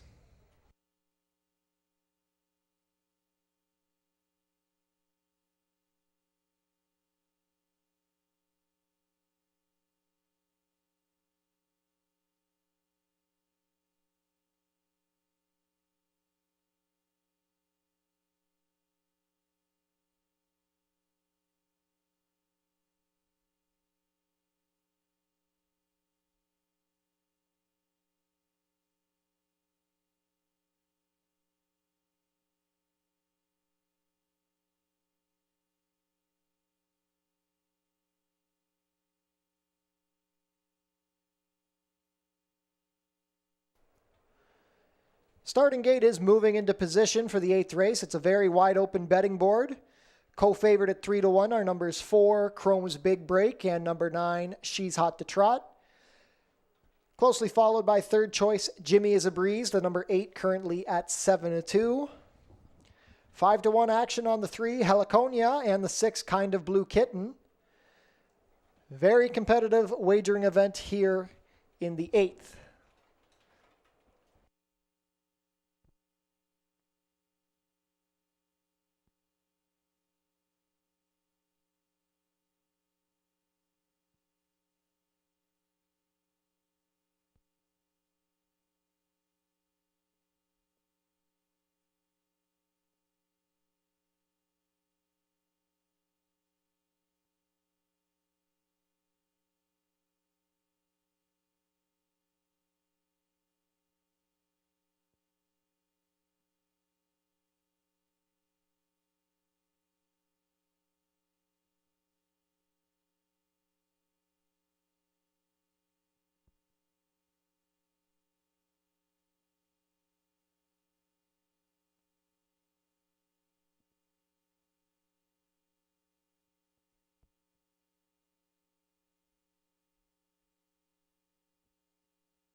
Field is at the starting gate for today's 8th race. It is now post time.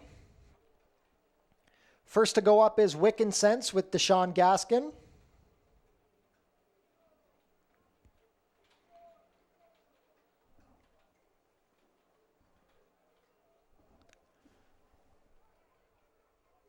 Heliconia with Cheyenne Kerr. Up next, Chrome's Big Break with Rosario Montanez. Always Rosie and Chris Husbands. Reluctant to go up.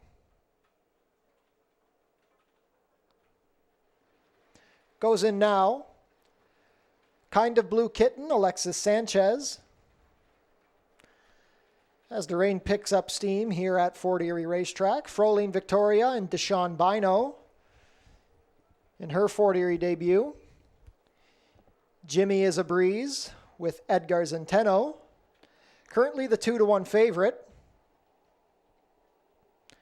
Last up will be She's Hot to Trot with Leo Salas looking for a race-to-race double.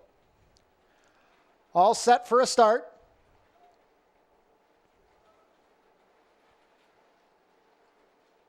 And they're off. Chrome's Big Break is being hustled out from the inside. Deep on the track is She's Hot to Trot, Heliconia and Froline Victoria looking for position with Jimmy is a Breeze who's wide. Taking back now is Always Rosie, then at the back is Wiccan Sense. Chrome's Big Break at 5-2 has opened up a 4-length advantage as they approach the 3-furlong marker. She's Hot to Trot is racing in second. Froline Victoria third along the rail. Wide on the course, Jimmy is a Breeze is racing in fourth. A gap of 3 back to Heliconia, who shares position with Kind of Blue Kitten, then Always Rosie, and Wiccan Sense at the back. Opening quarter, 22-3, they turn for the stretch, and it is Chrome's Big Break and Rosario Montana's 4 lengths on top. She's Hot to Trot and Jimmy is a Breeze are duking it out for second. Froline Victoria is tired. Half mile 46-1, and Chrome's Big Break is still well in front. It is Chrome's Big Break on top by 5. The battle is for second between She's Hot to Trot and Jimmy is a Breeze, but it's all Chrome's Big Break. 5 furlongs, 58-3.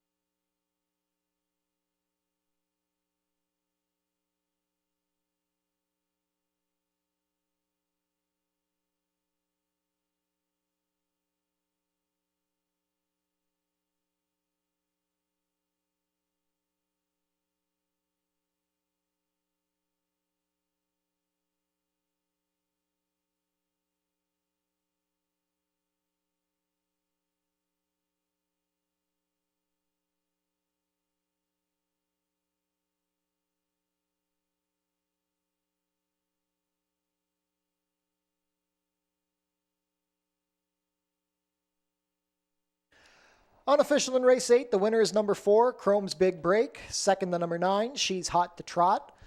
Third, number 8, Jimmy is a Breeze. And fourth, number 5, Always Rosie. Unofficial race 8 order, 4-9-8-5.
Race 8 is official.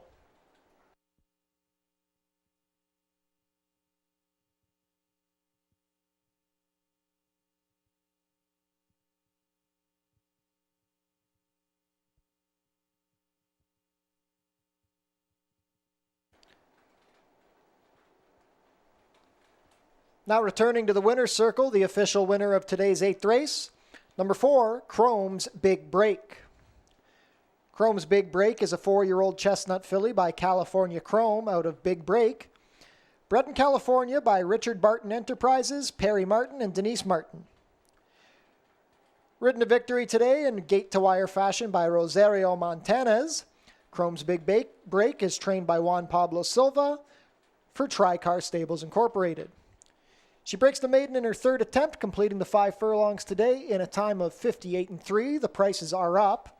Chrome's Big Break returns $780 to win, $480 and $290. Number 9, She's Hot to Trot second, $560 and $270. Third is the 8, Jimmy is a Breeze, $230 to show. $2 exacta, $4.9, $28.20. The $1 try, $4.98. $32.45. $1 super, $4.985. $120.50. $2 double, $1.4, $30.10. And the $1 pick 3, $115.20.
Changes on screen for today's 9th and final race.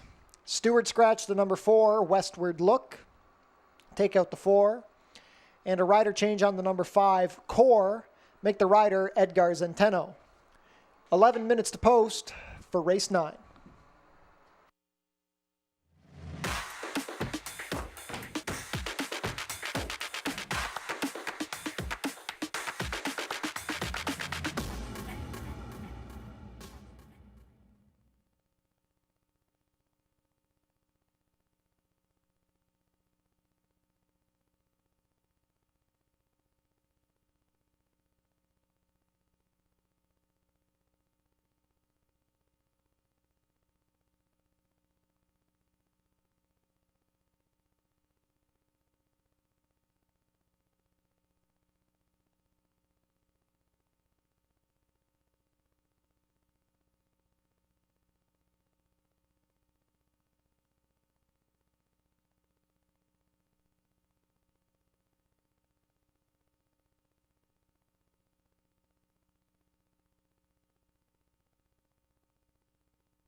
It's time for our final race here on opening day. Race number 9, a starter optional claimant event here at a distance of 5 furlongs on the main track. And it's an interesting group, some really nice horses here. Several coming out of Tampa Bay Downs, making their first start for new connections, as well as some local horses that have fared well here in the past. And we'll start with the number 3, Truly Mischief in this field. This one was claimed in March and joins the barn of Anthony Adamo for Icon Racing. And this is a horse that's been very handy, anywhere from 5 furlongs to 7 furlongs. You can see had a very nice winter down in Florida. Very competitive type in terms of trip.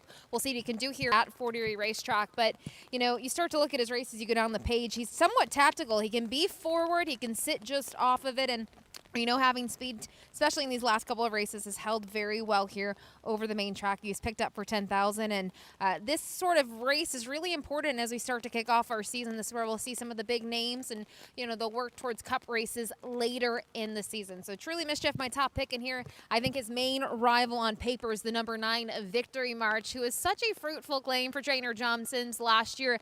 Claimed this one for just $6,000 and took this one to the winner's circle in the next 3 consecutive starts, all at those allowance levels. You can see non-winners of 2, non-winners of 3 life, and then that condition one back on October 16th. Note, it was going longer. It was going 6.5.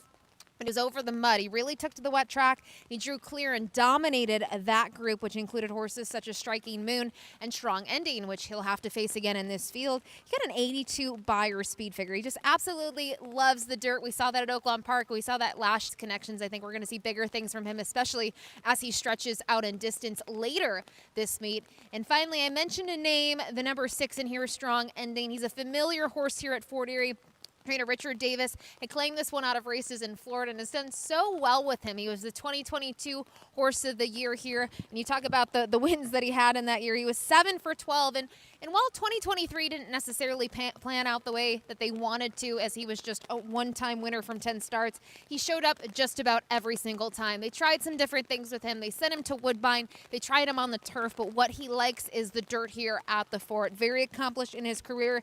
He's yet to finish out of the money. My one concern with him would be the 5/8 distance, but I think with all of these horses, a lot of them are going to want to go 6, 6.5, and this is the starting point for them as they get their 2024 season underway. So for me, go with one of the new faces, the 3, Truly Mischief, as my top pick. Also use Victory March from post 9, and then finally in here, nice horse here at Fort Erie, the number 6, Strong Ending. Best of luck here in the nightcap. Thank you for joining us on site for opening day, and we'll see you back here in a week with that 4:30 post. Good night.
Ladies and gentlemen, due to the lack of daylight, today's last race has been canceled. Last race today here at Fort Erie Racetrack has been canceled due to the lack of daylight. Any wagers on race 9 will be refunded.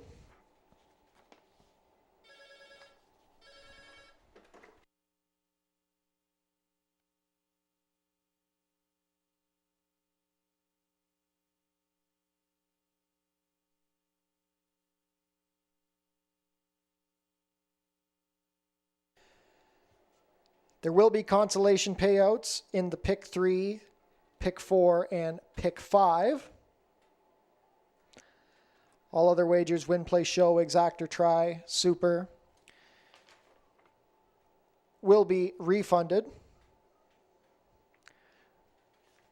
want to thank everybody for coming out to join us here at Fort Erie Racetrack for our opening day card. Unfortunately, the weather couldn't quite cooperate to get us through the entire day. If you are sticking around on track, be sure to head inside to the slots building for the free concert.